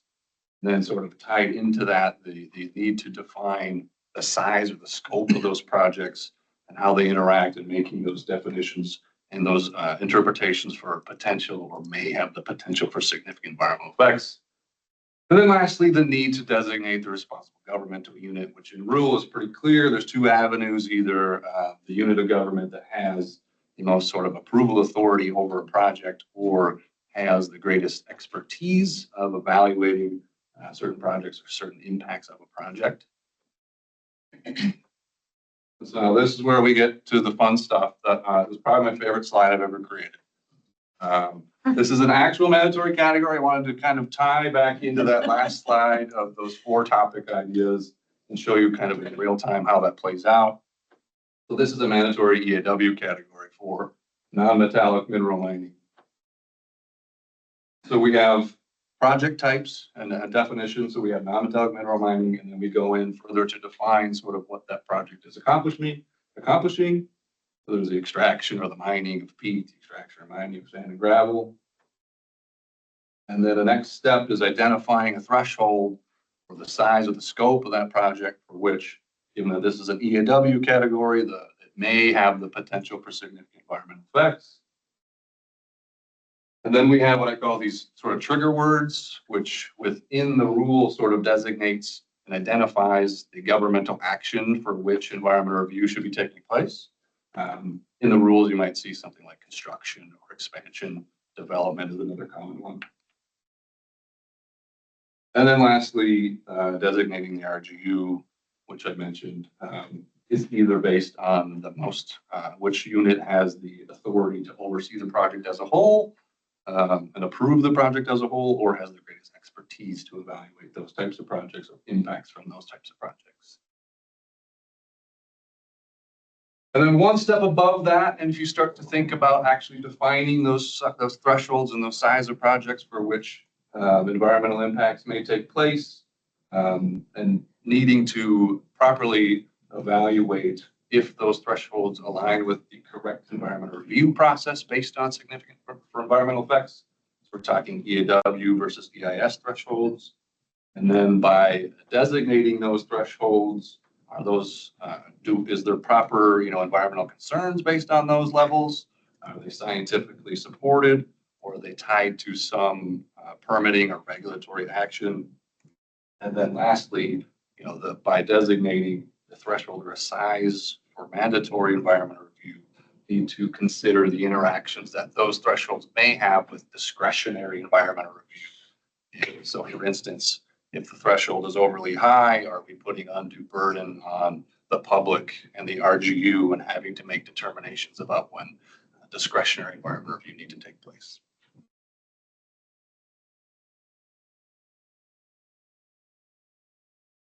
Slide me, please.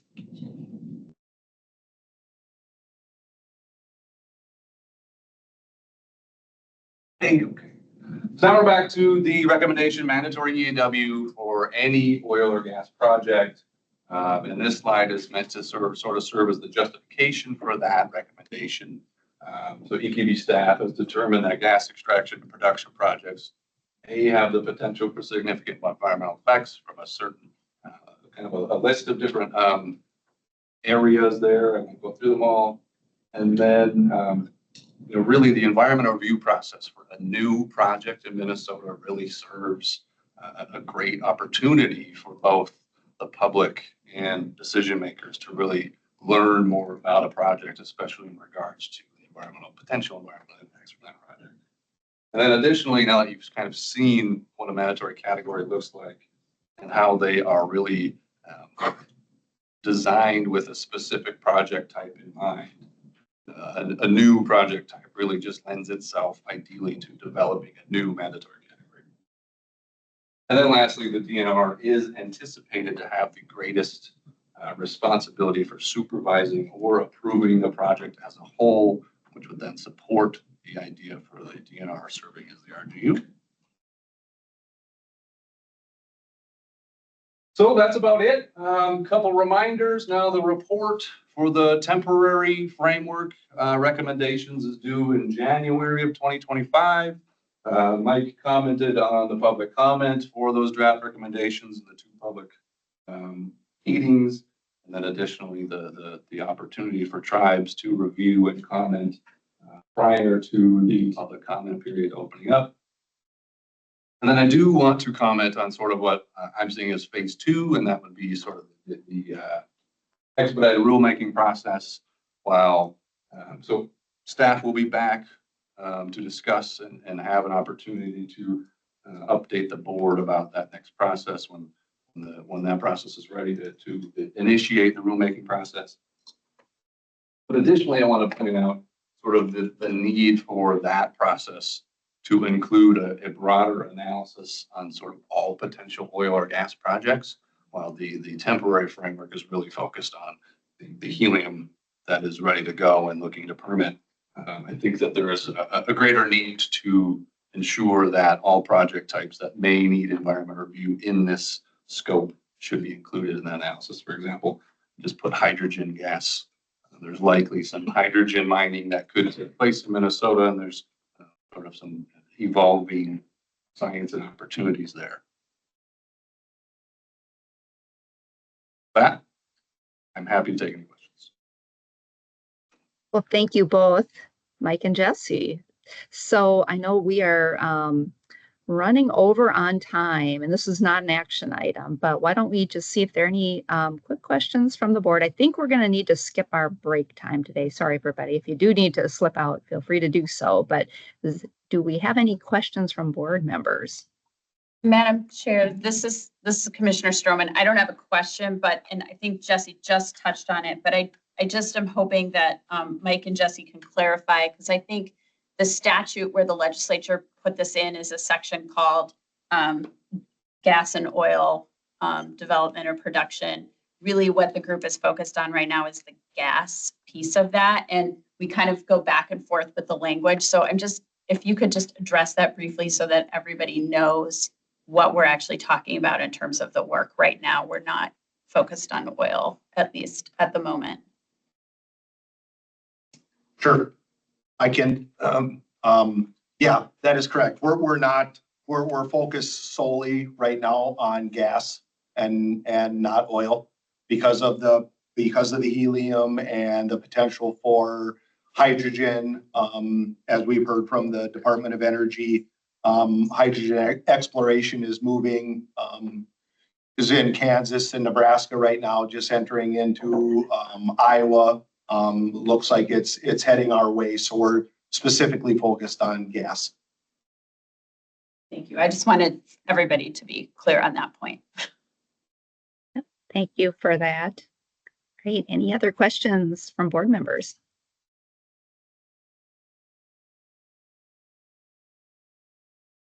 I'm not seeing any, hearing any. And with this item, as I noted, it is not an action item this week, but with these recommendations from all agencies, we will have a public comment period at the very end of the meeting. And so any public comments on this topic, please hold those to the end of the meeting. So with that, why don't we go on to the next item on the agenda? And again, apologize for the packed agenda that doesn't really allow for break time this time around, but we'll go to the draft mandatory category report discussion. We have Kayla Walsh, our Environmental Review Program Administrator with EQB, who will present, and then we'll have a discussion about the draft mandatory category report. So Kayla, whenever you're ready. Great. Thank you, Madam Chair and board members and members of the public. So today, again, I will be presenting on the mandatory category report, which is due to the legislature on December 1st, and it's due every 3 years. So today I'm talking to you all on behalf of our co-author team. So it's the EQB staff who authored the report alongside technical representatives from the Pollution Control Agency, Department of Transportation, and Department of Natural Resources, who are all required by statute to contribute to co-authoring the report. We also have the Department of Commerce listed as a co-author. That's not required, but I want to clarify they were a very huge help in navigating review of especially the energy related categories as they relate to the PUC process and the changes that are happening there. So this presentation, if I can get it to go.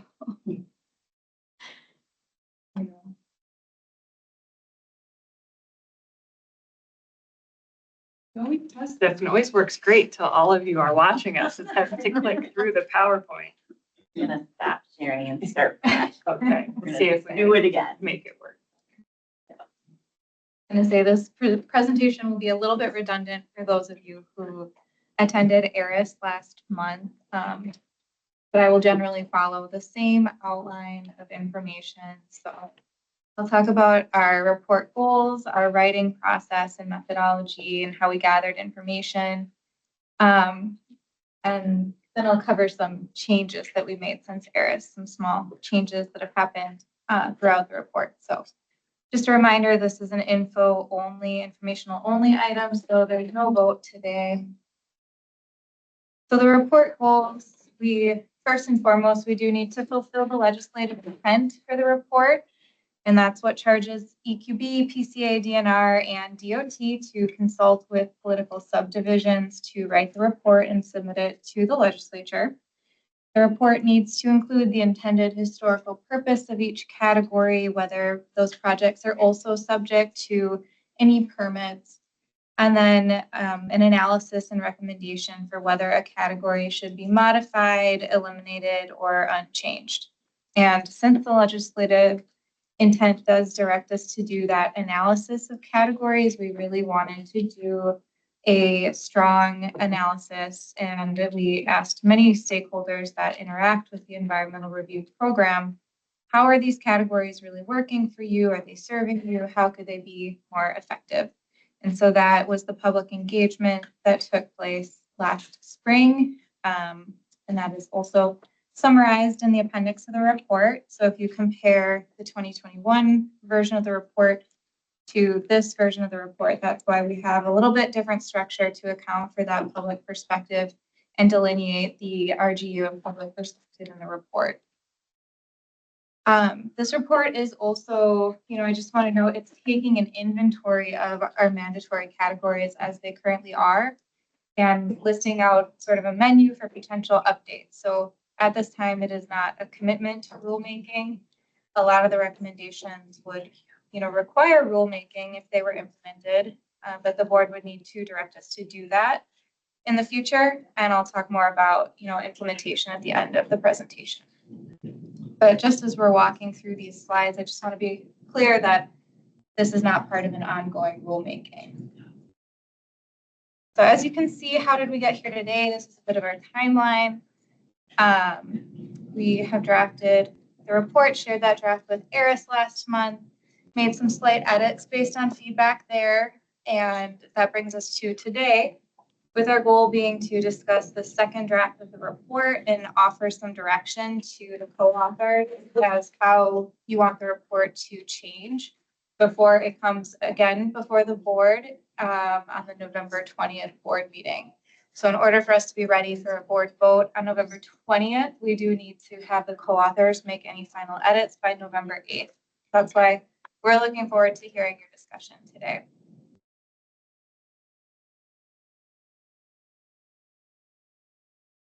All right, so then how did we get here in our writing process? We hosted, again, that public outreach last spring, which I mentioned, and the results are in Appendix B.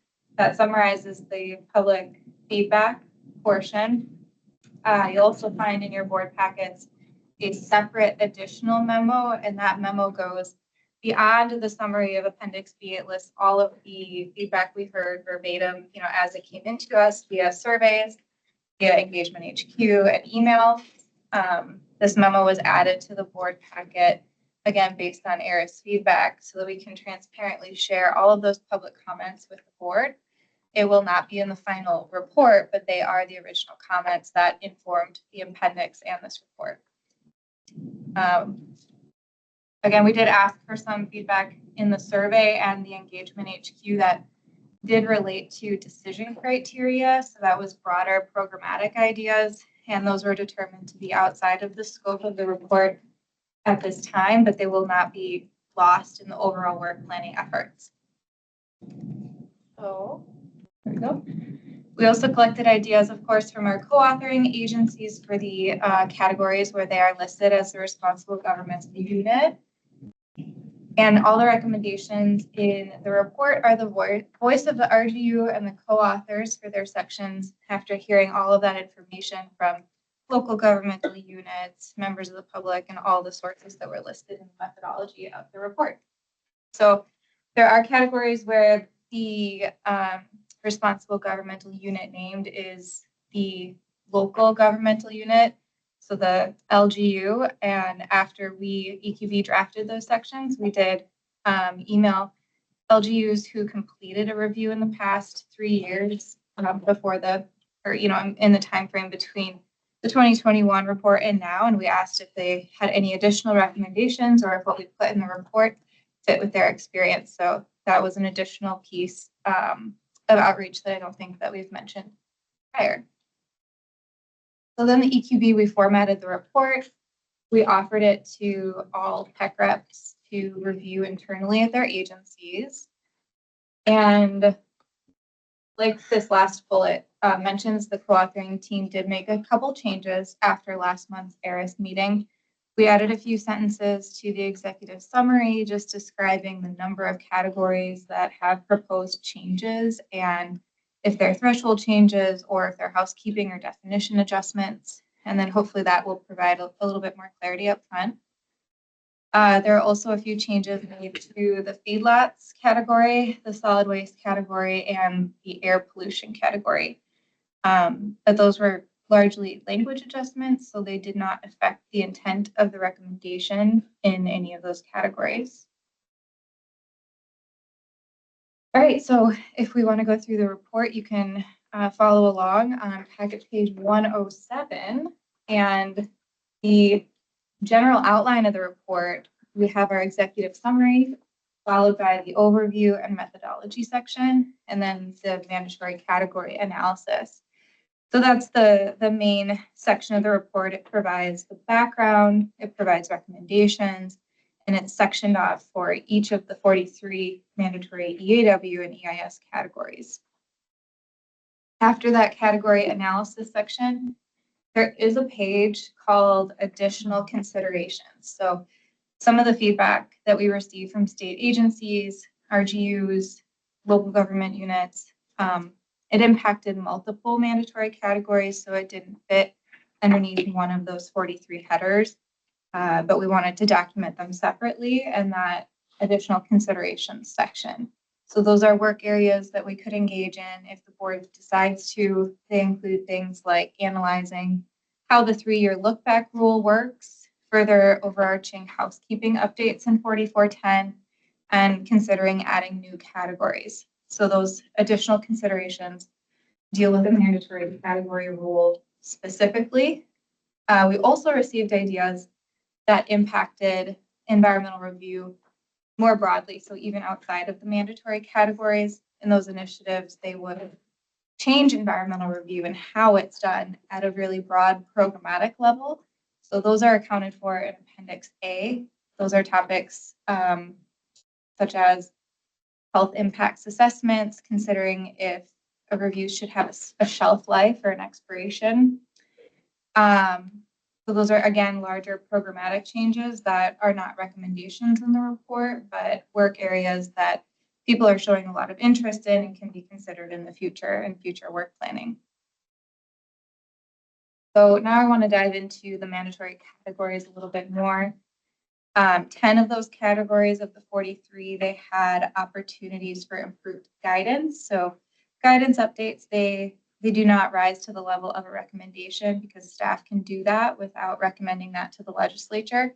But we wanted to hold ourselves accountable and address them in the report. Anything that's mentioned under a header of a rule change consideration can lead to a recommendation. The report has, again, 43 category headers, and 27 of them have no changes recommended.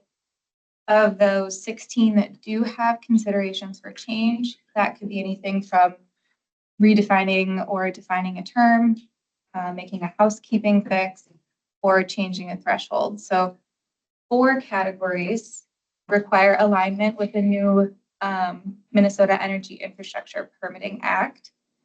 11 include definition changes or housekeeping updates, and 5 address thresholds specifically.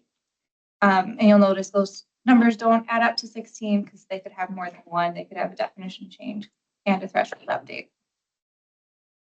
So specifically, the categories impacted by the new Minnesota Infrastructure Permitting Act are these 4: the nuclear fuels and nuclear waste, electric generating facilities, transmission lines, and pipelines. So these are things like referencing the PUC instead of the Department of Commerce because the rules and statutes for PUC have been updated. So these are aligning changes. They're pretty straightforward. 11 mandatory categories, again, have definition changes or housekeeping fixes. Those are pretty straightforward.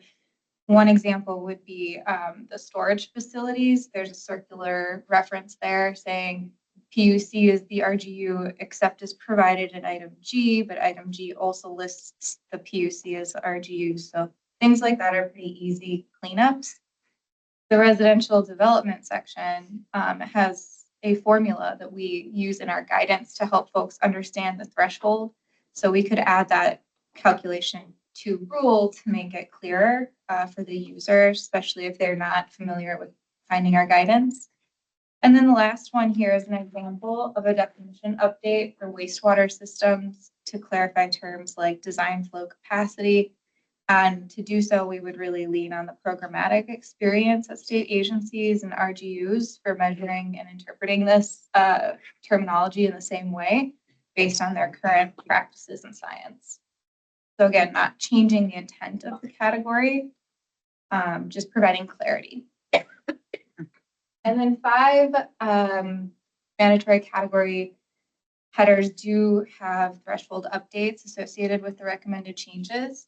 So here we're aiming to increase the scientific integrity, user friendliness, and consistency of the category's implementation. So harkening back to our matrix for CI. So for example, fuel conversions, right now it reads, if rulemaking is pursued for other housekeeping items, also evaluate if changes to all thresholds in this category should be measured based on projects' outputs rather than inputs, as it is currently written. Air pollution, we talked about a little bit of ARIS, and then continuing on, I think a lot of these are basically recommendations to consider updates, to consider work groups. The reasoning behind all of the recommendations are in the report. But that's just to provide a bit of a flavor for how we're phrasing these as considered for updates. Some recommendations are a little bit more actionable than others, but they all do require further conversation, like I mentioned. I think even some of the definition updates would need more vetting and exploration, opening up larger conversations, making sure we have the right technical experts at the table.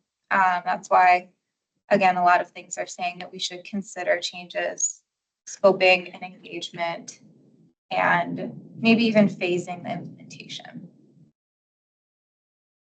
So given that we have a really wide breadth of categories and information and recommendations that are in the report, EQB will be putting together a projects list this fall, and that will help us move into some prioritization activities to ensure that we're taking things on in a really pragmatic way.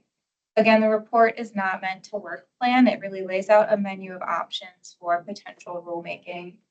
But after it is published, we can group those items of rulemakings or project planning into different areas of work.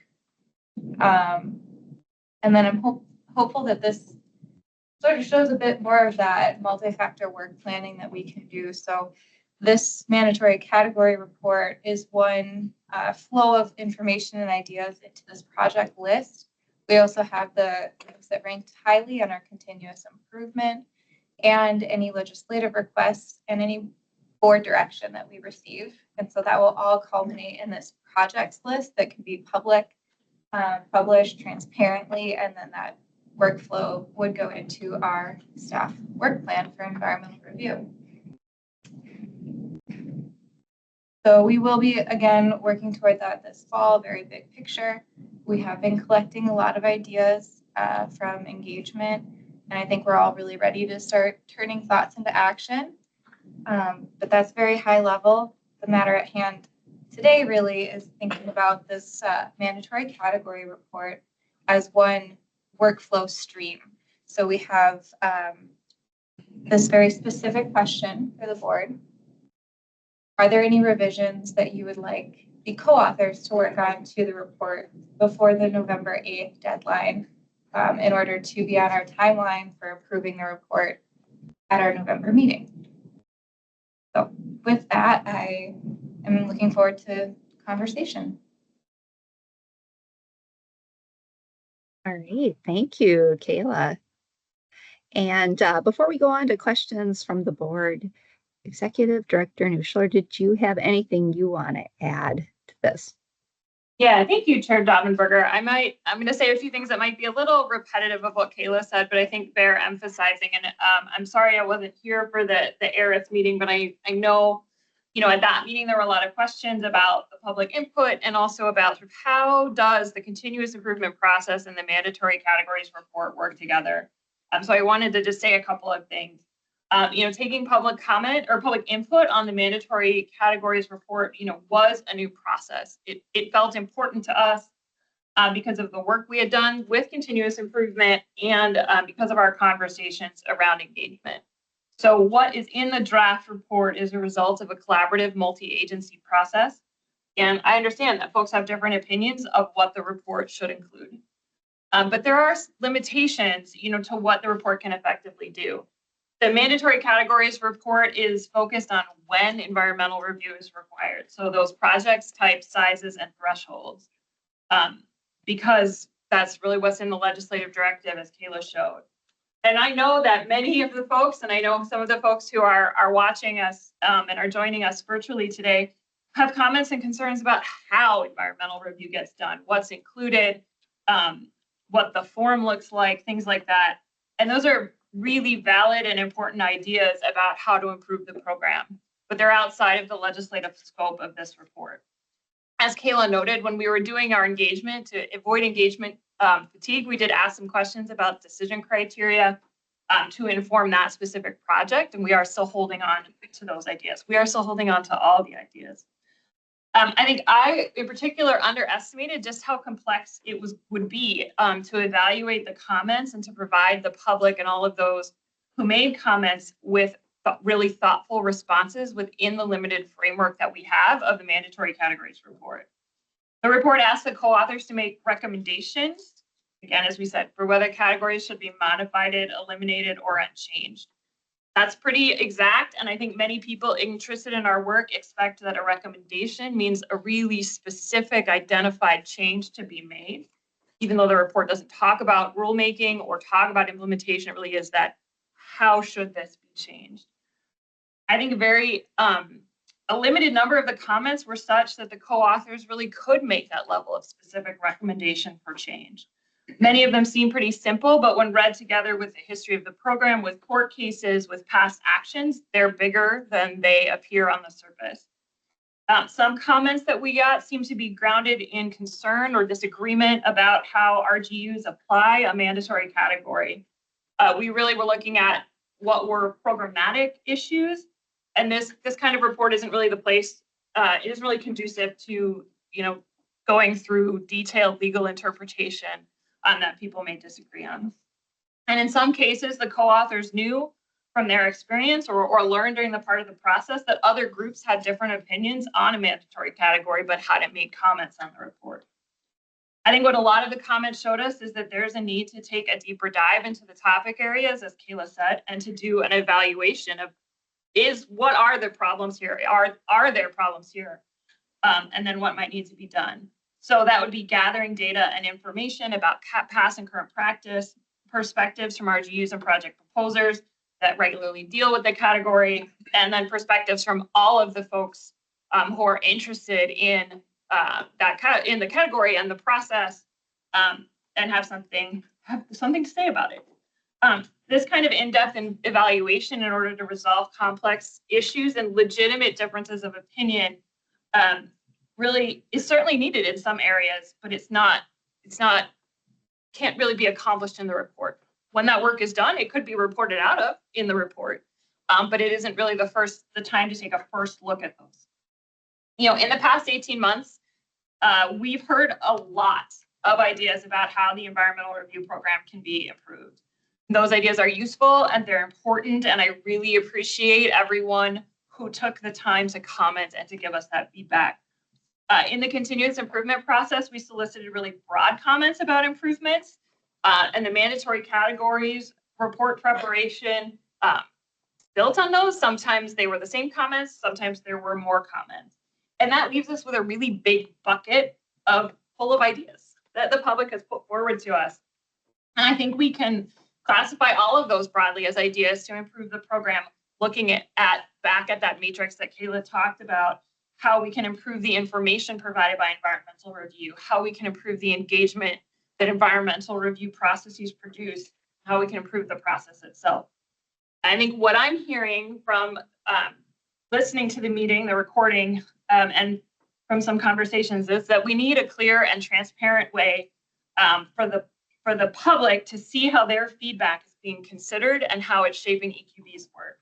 And I think we were all clear when we did the continuous improvement last year that we didn't want that to be just another EQB report that sat on a shelf. And so that's really what Kayla and I have been talking about, is how we can put together an overall list of projects that EQB could take on, building on all the public information and the comment that came through these processes. And what you might see and what the public might see might not be, yes, we think we should change this in the way that you suggested, but that the public would still see information such as, you know, we're going to evaluate the piece of this program, or we're going to evaluate this mandatory category because of the feedback. And we will ask questions about that feedback, about the parts of the process around that feedback when we go through and do that. When we kind of make that list of what I keep calling graspable projects, projects we can get our arms around, the staff and the board can evaluate the projects and decide what we're going to take on. And those of you who have put forward ideas will know that we have them on our list and what our plan is for evaluating them. We definitely won't be able to accomplish all of them, and not in a short period of time, but we can be clear and transparent about what we heard and what we will undertake. And so then my hope with that is we would continuously work through the list to improve the program, and that the list would also help guide future public input and solicitation of ideas through the continuous improvement process.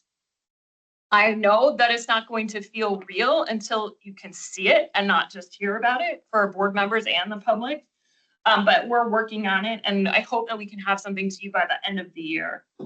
And we're going to continue to learn from these experiences and improve and continue to consider our public engagement. So I know there were a lot of questions surfacing around that, so I just wanted to emphasize where I think we're going with putting all these things together into a list we can really grapple with.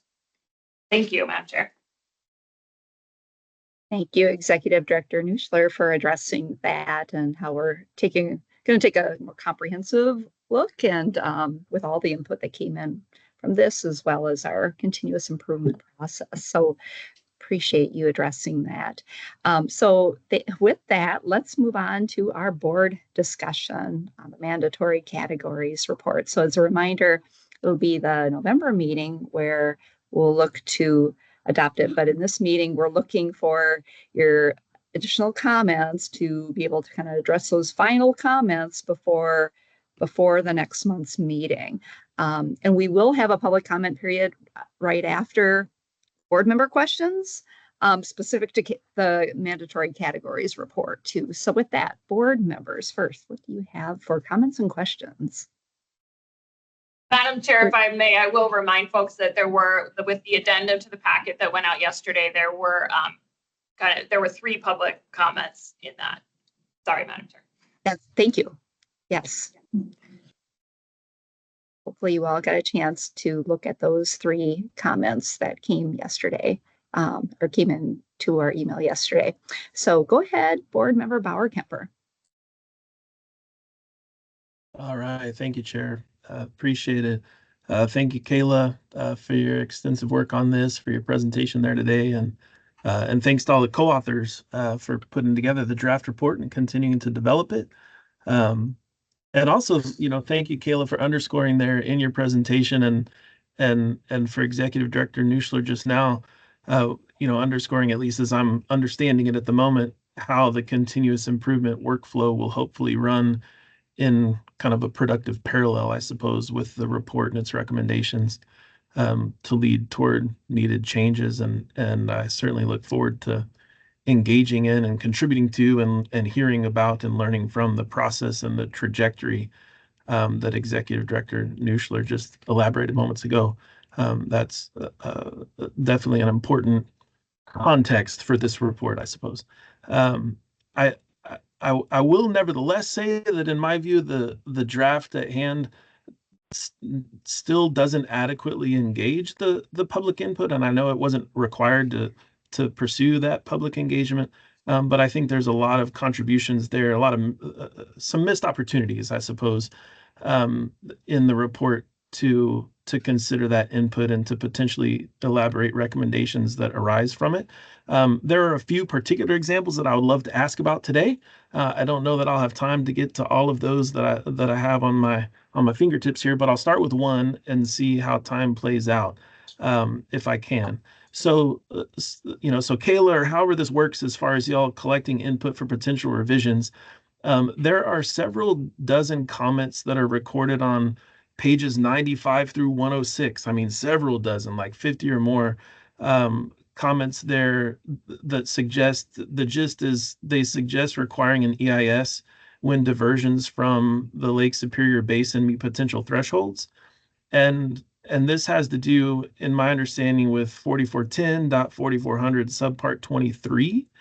And the related public perspective that's associated with that section, it's on packet page 178, says, quote, "There were no comments directly related to this mandatory category," which befuddles me because there were many comments that appear to be related to that mandatory category. And so, my opinion is that those comments should be engaged and potential recommendations should be articulated as informed by those comments. But that's just my particular view. I think at a lower level, or sort of more basic level, those comments are there. And so to suggest that there weren't comments related to subpart 23 seems odd, and is something that I really encourage the co-author team to take another hard look at. And if it's inaccurate, then revise it to make it more accurate. And if I'm completely misunderstanding what's going on there, I'm certainly open to being illuminated in that regard. So I'll start there. I have a few other things that I'd love to offer, but I don't want to dominate our limited time. We'll see if there's time later on this afternoon. Thanks. And Board Member Bauer-Kemper, we have started those discussions, so we will be looking at that language that you brought up. Thank you, Director Nuschler.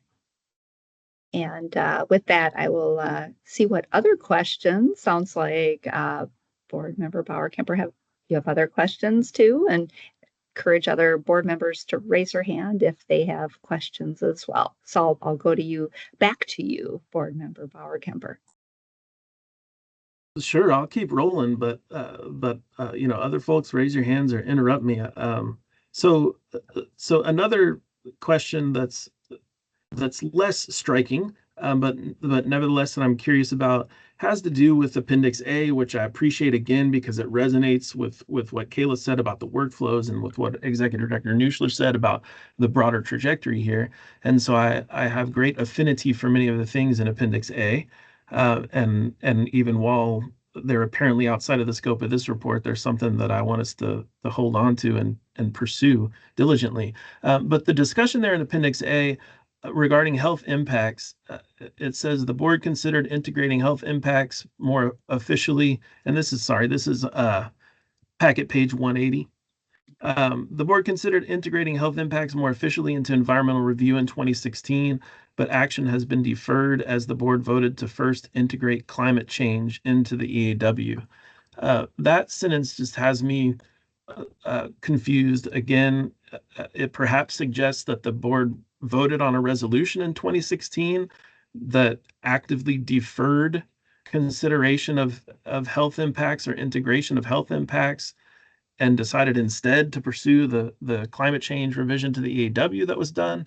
But it's not clear, if that actually happened. Were those somehow sutured together? Was there like a clear fork in the road that the EQB took in 2016? The language there in Appendix A, perhaps suggests that.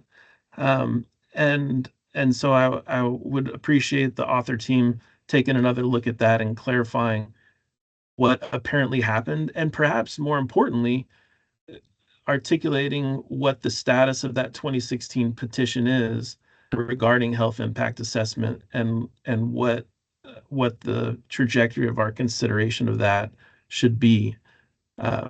So another spot to revisit. I don't need any discussion of it right now, just something that I would like the co-author team to consider between now and November. Thank you, Board Member Bauer-Kemper, and Director Nuschler, if there's anything you want to say on that, otherwise sounds like we can just duly note that.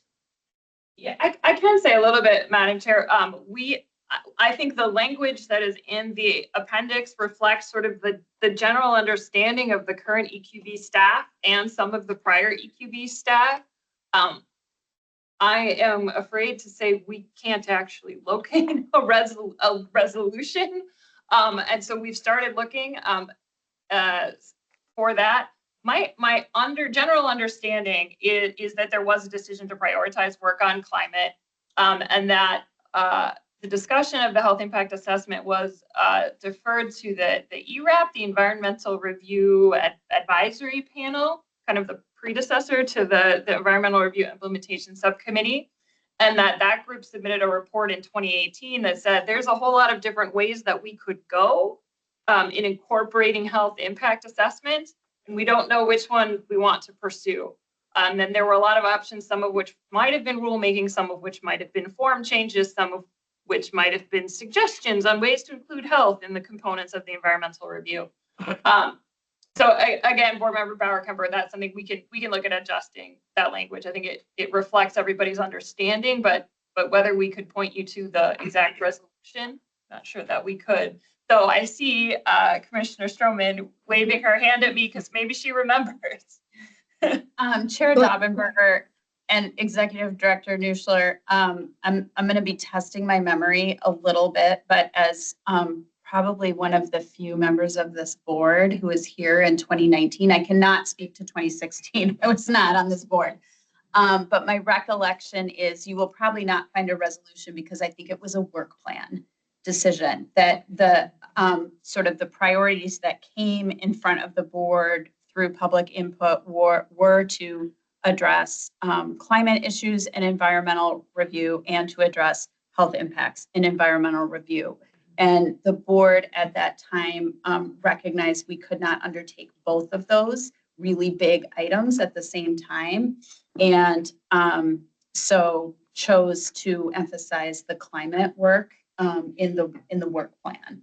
And it was a prioritization out of work planning necessity. So I suspect that's why you won't find a resolution. And as folks are aware, that climate work with COVID and other things, I think took longer than folks anticipated. We've recently just sort of wrapped that up, although pieces of it are still ongoing with the calculator work and such. And so that's what I can add based on my recollection of board discussions back in 2019.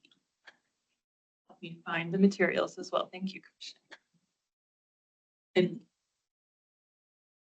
I'm sure we have Board Member Hintz. It's like she's got a question. Go ahead, Board Member Hintz.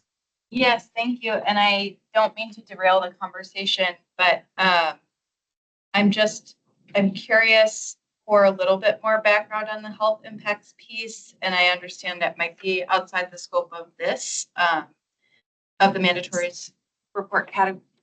categories report. But just to bring it forward for future discussion and ensure that it's talked about. I just wonder to get a little history on like, why haven't the health impact assessments been integral to environmental review from the beginning? Where is the disconnect? Is it the lack of science to point to those pieces? I mean, who are we doing environmental review for if not for our health? I guess my perspective, but I just am curious if there's any other information available on that. Or if that's too big and we need to talk a separate agenda item. Yeah. That would, I mean, out of scope for this, I would suggest maybe we come back when we're not on this agenda item. We'd be happy to work that into like a future discussion. Sorry, Madam Chair, I'm trying to point at who in the room is waving their name tag, so. And not on screen. Thanks, go ahead. Thank you, Chair. So I don't have much more to add. I certainly was not on the board back then. And COVID took a lot from Department of Health and as an enterprise. So it seems like it's a long period of time. But the Commissioner Froman is exactly right. There's a prioritization and health was always at the table, and able to support. And however, with, so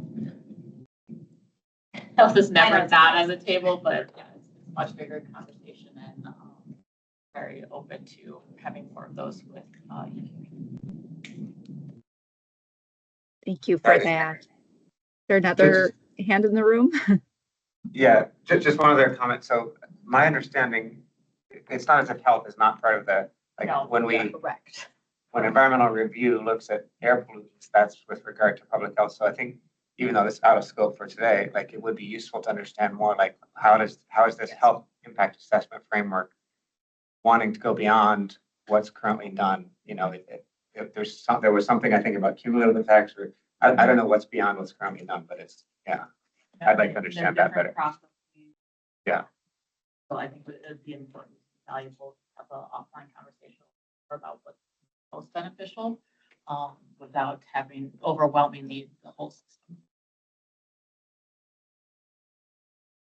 And I think, Madam Chair, if I may, I mean, when Kayla and I have talked about what is this list of graspable projects going to look like, one of the things that's going to be on there is like, what would the next phase be for these projects? And so I think for a lot of what you're saying would be, what's the next steps if we were to choose to go forward with HIA? What's the evaluation that's needed? And we can, if that's an interest of the board, we can try to bring a little more of it to that particular item in that project list then.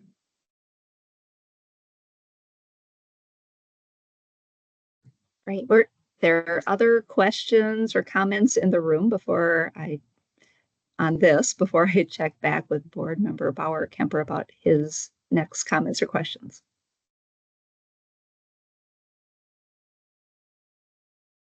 Not hearing anything from the room. So I'm going to go back to you, Board Member Bauer Kemper. I believe you mentioned you have additional comments or questions. Yeah, thank you, Chair. So I'll offer up one more, and this would be regarding metallic mineral mining and processing.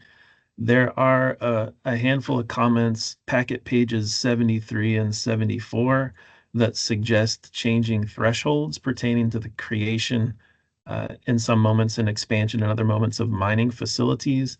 And then in the related public perspective section that's down on packet page 136, the draft report states in part that many comments requested programmatic changes that were deemed outside of the scope of the mandatory category report. And I suppose I'm just not entirely convinced that some of these particular comments about changing thresholds pertaining to creation and expansion of mining facilities are outside of the scope of the mandatory categories report. They seem to be relevant to the scope. Maybe there's disinterest in them from the co-authors, but I think the implication that they're outside of the scope, again, is not entirely persuasive. And so that section of the public perspective on packet page 136 could likely use revisiting. And sort of similar to the other section that I brought up earlier on water diversion, my opinion is that those comments should inform some recommendations, though I'm not assuming that's a shared view of the co-authors group. So I'll ask at least for y'all to look again at the public perspective section on page 136, and either, be confident that those comments are outside of scope, or characterize them otherwise and dismiss them through some different way, I guess, as wouldn't be my preference, but that I'm just unclear as to how they're being accounted for or not there. Thanks. Thank you, Board Member Bauer Kemper. And I'll pause to see if Catherine, you wanted to say anything on that, or just, again, duly noted. Yeah, we can take a look at it. Thank you. All right. Board members, any other questions, comments before we go to public comment?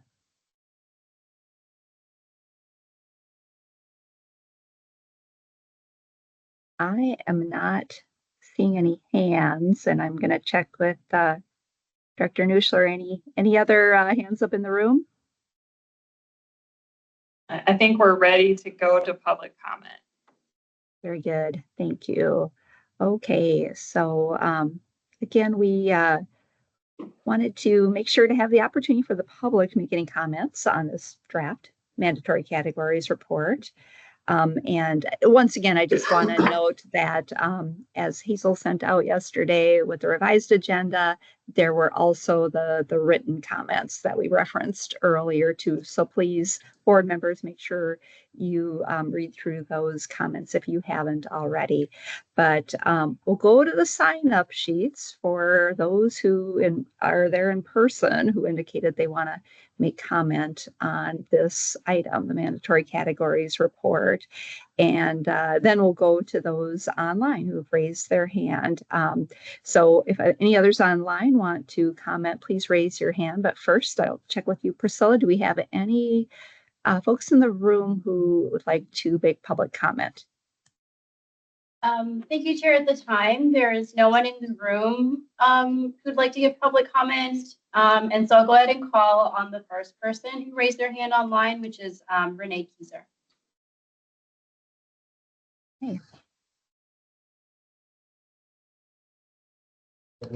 Okay, are you taking public comment just on the report or on the gas and oil? Yes, thank you for that question. Yes, this is just specific on the mandatory categories report for now. There will be a general comment period at the end. Okay, I'll wait for the general comment. Thank you. Then the next person who has raised their hand is Chris Wegerson. You want to go ahead and unmute?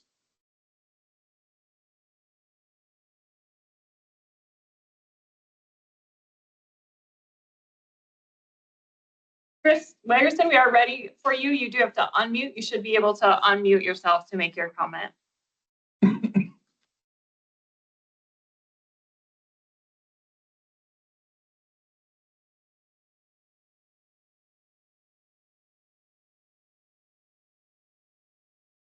Chris, if you want to try one more time to unmute your mic, otherwise we might just come back to you.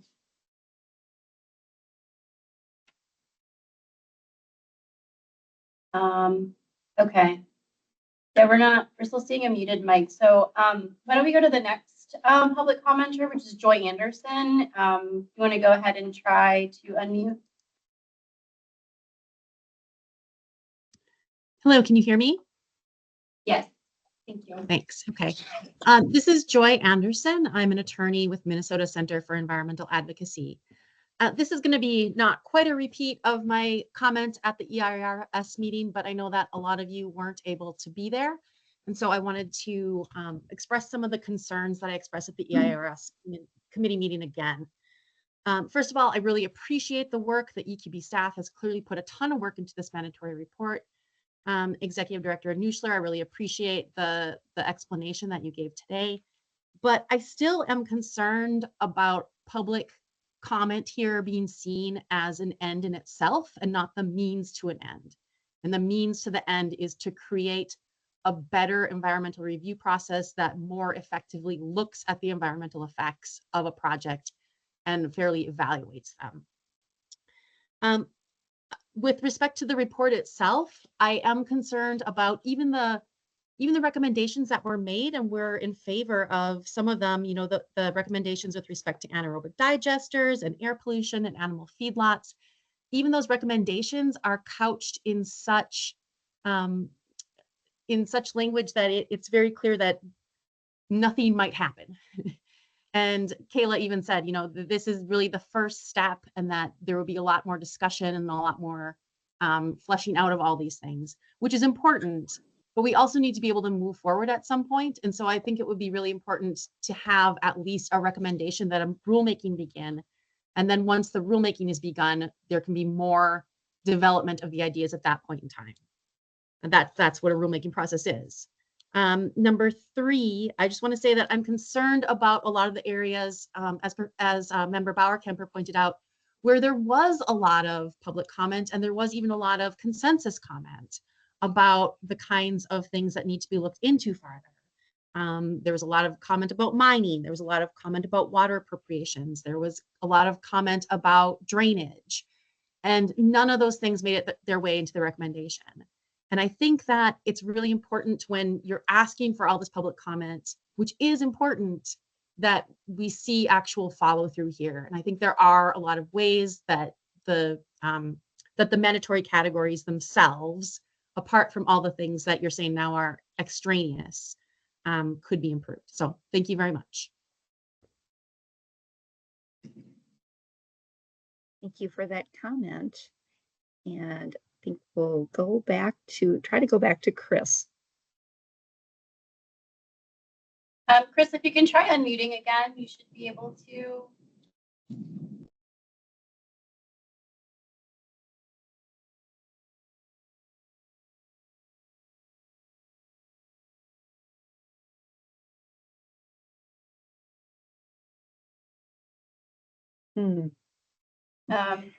Chris, Having trouble. Yeah. Chris, we're going to try one other. Go to the next commenter and try one more time. So we will just come back to you. I see that phone number beginning with 320-429 has also raised their hand. If you want to go ahead and unmute.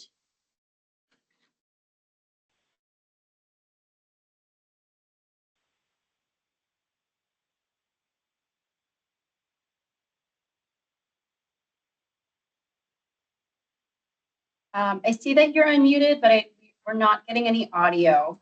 Okay, I think I'm got there. Great. Well, Chris, we are hearing you now. Great, thank you so much. This happened to me the last time that I was online. But thank you. I'm Chris Wegerson, family practice physician and member of the Minnesota Academy of Family Physicians. And I apologize for the download of all the health impact assessment or HIA information I've sent to the board this past week. But I wanted to give you a taste of the length, depth, and breadth of medical professional involvement in advocating for HIA and environmental review.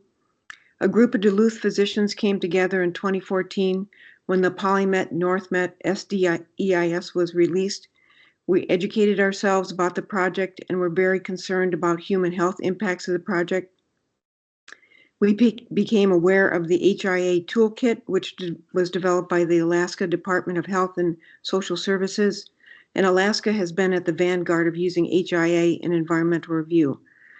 We contacted other medical professionals throughout the state, and over 30,000 professionals and allies came together to advocate for the inclusion of an HIA in the EIS for the project. We met with several MEQB commissioners and a governor's representative in September of 2015. When they denied our request, we asked them, well, how can we get HIA included in EIS? They told us, change 4410. So in 2016, we petitioned the MEQB to change Minnesota Rule 4410 to require an HIA in EIS and EAW for copper nickel sulfide mining projects. We presented our case before the MEQB 8 years ago, almost to the day. We had crafted the petition narrowly so it would be more likely to be adopted. In the audience that day was Frank Ungaro, the then executive director of the Minnesota Mining, which was a trade group for copper nickel mining. He asked, why not require HIA for all EISs and not just those for copper nickel mining? Good question. Our petition was never voted on, but referred to the Environmental Review Advisory Panel, the ERAP, a precursor of today's ERIS. The ERAP report was presented to the MEQB in October 2018, and in the report, the panel stated, the panel agreed that the EQB should provide more guidance on how to incorporate human health impacts into environmental review. Moreover, this guidance should provide a variety of options, including but not limited to how to complete the EAW form with greater human health impacts considered in each question, using EAWs as a screening tool for an HIA, including HIAs in EIS, particularly in scoping of the EIS, and any other method that could better integrate a human health perspective into environmental review. But no such changes have been made to 4410 in 2018, 2021, and none are recommended now. Medical professionals have been working for 10 years to advocate for HIA and environmental review in Minnesota. We ask that HIA be included for projects requiring an EIS. These are the projects that are most likely to have significant health effects on our patients and our communities. So I guess what I want to emphasize is we still have an active petition. This is not some nebulous, ask for HIA in environmental review. We have a petition, and I appreciate Member Bauer-Kemper in bringing this to the forefront again. Thank you. Thank you for that comment. And I know we had another commenter who weren't hearing audio on. Why don't Priscilla should go back to try the other commenter. Yeah, so the person ending in 4, who's calling in from 4838, can go ahead and unmute. Can you hear me this time? Yes, we can hear you. Hi, Lucas from Executive Director of the Minnesota Milk Producers Association, and I will also not repeat the comment I sent in. I wanted to say two things. I had the pleasure to be on the Environmental Review Advisory Panel, and I think there were several things, and of course that's now 6+ years old, several things in there that the vast majority of the panel, who of course we weren't a legislated body and we weren't EQB, but we came together on some things in regards to comment, and I don't think we got to unanimous on almost anything, but there's a large majority of us who worked together and thought we could improve the process in different ways. So I think there are some good things there, and happy to serve as a resource for that time. And I know some of you were in the room or around the room watching that. But second, and more importantly, the thing I left out of the comments that I should have, I think there are some sentiments in the general public comments that came before this report that are from people who might be anti-feedlot or anti-mining or anti any of the mandatory categories, and I understand that opinion's out there. So I guess I would just ask the EQB and EQB staff would invite you to farms, and we can get you on farms and feedlots of many sizes. I think some of the reasons that some of these rules were put in and what has happened in our industries in the meantime are maybe the rules wouldn't exist as they do if we saw the modern facilities and kind of appreciated them for what they are at this scale. In other words, I don't think we want a scenario where we say size alone is how we should dictate things. We don't need many wastewater treatment plants in the backyard of every home. It's sometimes good to build large-scale wastewater treatment plants for whole cities, and same thing sometimes in some areas where we've got adequate water, great soil, great air, and good neighbors. It's a good place to build a little bit bigger feedlot, and that's where these EAW level feedlots, have been built. And I think before we would do something more, as farmers today are kind of procured by their customers to grow because they're really good at farming, they do have options of what other states they might go into, and I think we're seeing some of that. So before we would do more, I would just ask that you come out to farms and I can help make that connection, and appreciate the opportunity to comment today. Thank you. Thank you, Lucas, for your comment and your offer to us. Great. Any other public commenters? I don't see any, Chair. All right. Well, appreciate all the comments from the board and the public on the mandatory categories report. And so then that brings us to the next item, which is general public comment. And thanks to those who had other comments that they were holding to the end. But with that, again, we'll see if there's any commenters who have now signed up on the sign-up sheet in the room to speak first. And if not, then we'll go to anyone online who would like to comment. And with that, please raise your hand, and Priscilla will call on you. Thank you, Chair. There's no one in the room, so I'll go ahead and call on Renee Kieser. If you want to go ahead and unmute.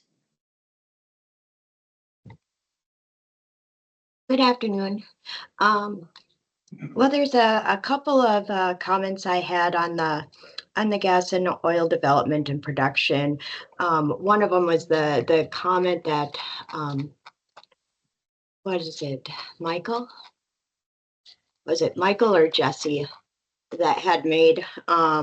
It was in one of their presentations that lead agencies will coordinate with other relevant agencies. And my question is, are the tribes not relevant? I understand that the tribes are going to be afforded the opportunity to submit comment in the afterthought. But as far as with this helium production, helium extraction, it is on MCT lands. It's on MCT trust lands in the 1854 treaty and territory. And so tribes should be involved at the very beginning of the process of this regulatory framework. And I'm disappointed today. I am very disappointed, especially hearing that the Minnesota DNR has been doing quarterly meetings with the tribes, and it was stated that this was discussed with the tribes. Whiter just had a quarterly meeting with the Minnesota DNR last week, and this topic was not discussed. So I would like just a little more accountability and coordination and cooperation. Thank you.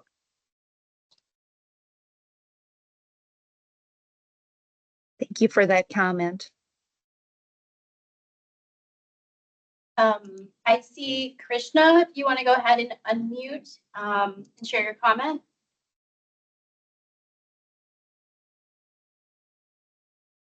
Hi, I'm Krishna Warheady. I'm the Environmental Director for the Grand Portage Band and one of the EPA Region 5 Tribal Operations Committee reps for Minnesota. And I work on a number of other boards and work groups. And I have one question regarding the gas and oil extraction and then one comment. My question is, I know that this gas and oil extraction legislation and rulemaking isn't bound to just helium, but in the case of pulsar helium, can anyone on GTAC speak to what else is in this helium deposit?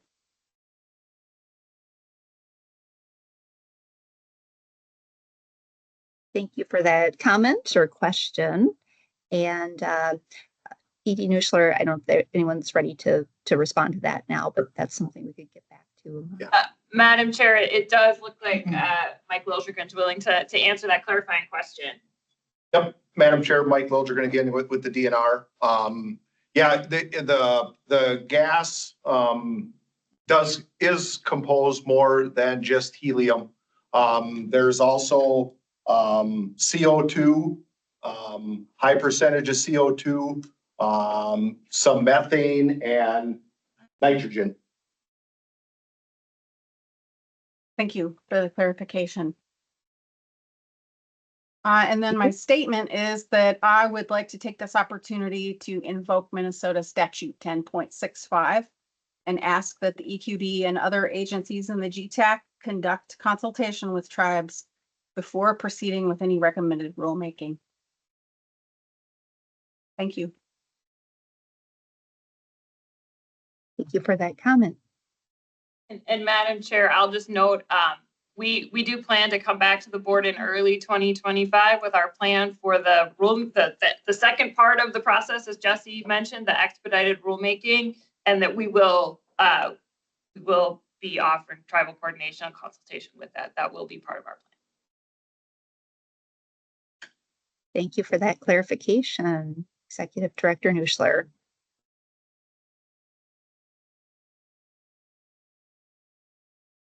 And we'll go ahead and call on Akila Sanders Reed, who has their hand raised. If you want to go ahead and unmute. Excellent. Thank you. Are you able to hear me? Yes, we can hear you. Wonderful. Hi, this is Akila Sanders Reed of the Minnesota Center for Environmental Advocacy. Really appreciate getting to comment and the detailed presentations today. I have two questions related to GTAC. The first of which Commissioner Stroman already touched on, but I was wondering if I could get a little bit more clarity. The committee in the legislation obviously is the Minnesota Gas and Oil Resources Technical Advisory Committee, and the charge was to come up with recommendations for policy changes to facilitate both gas and oil exploration and production. I'm not particularly aware of any oil resources we have in the state of Minnesota that we're planning to explore and produce, but I just wanted to check and see if I hear that the committee is focused on just gas at the moment, but wanted to check and see if there had been any conversations about incorporating analysis around oil in the future, or if that was more of a legislative unnecessary legislative addition to the language there. So that's my first question.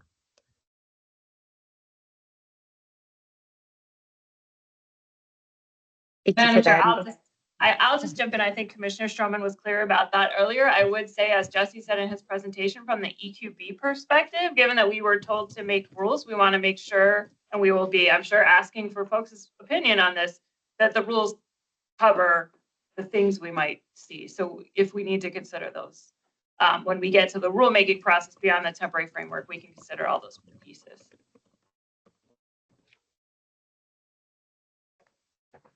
Thank you, Director Nuschler. So go ahead with your second comment.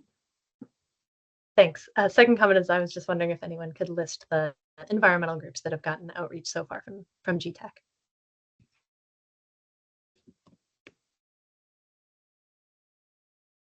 And again, if we're not ready to respond to that, we can address that the next time this comes back to the board. I think Mike discussed DNR's plan for targeted outreach, so that'll be occurring over the next few months. Thank you, Director Nuschler. Madam Chair, this is Commissioner Stroman. I want to assure everyone from, DNR's perspective, we want to engage everyone in this.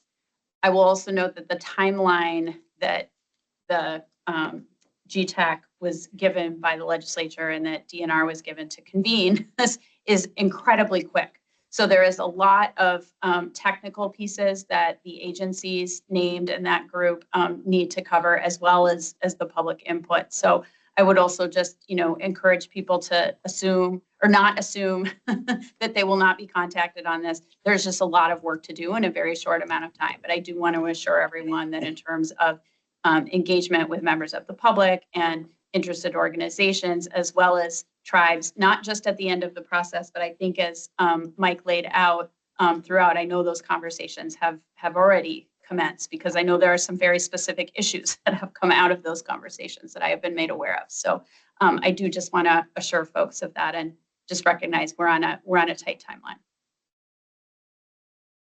Thank you, Commissioner Stroman. Are there any other commenters? Chair, there are none in the room, and I don't see any other hands raised online. All right, thank you. So then that will conclude our public comment period. Thank you all for your comments, and thank you to all the board members for your participation and thoughtful discussion today, all those who came there to be there in person and those online. And again, I regret I wasn't there in person because it looks like a great room full of folks. So we have reached the end of the agenda. So with that, I will take a motion to adjourn. Madam Chair, I'll move adjournment. Commissioner Stroman. Thank you, Commissioner Stroman. Is there a second? This is Commissioner Kessler. I can second that. Thank you, Commissioner Kessler. All right, all in favor? Aye. Aye. Aye. Any opposed? Say nay. All right, with that, motion passes. The meeting is adjourned. Thank you, everyone. Thank you all.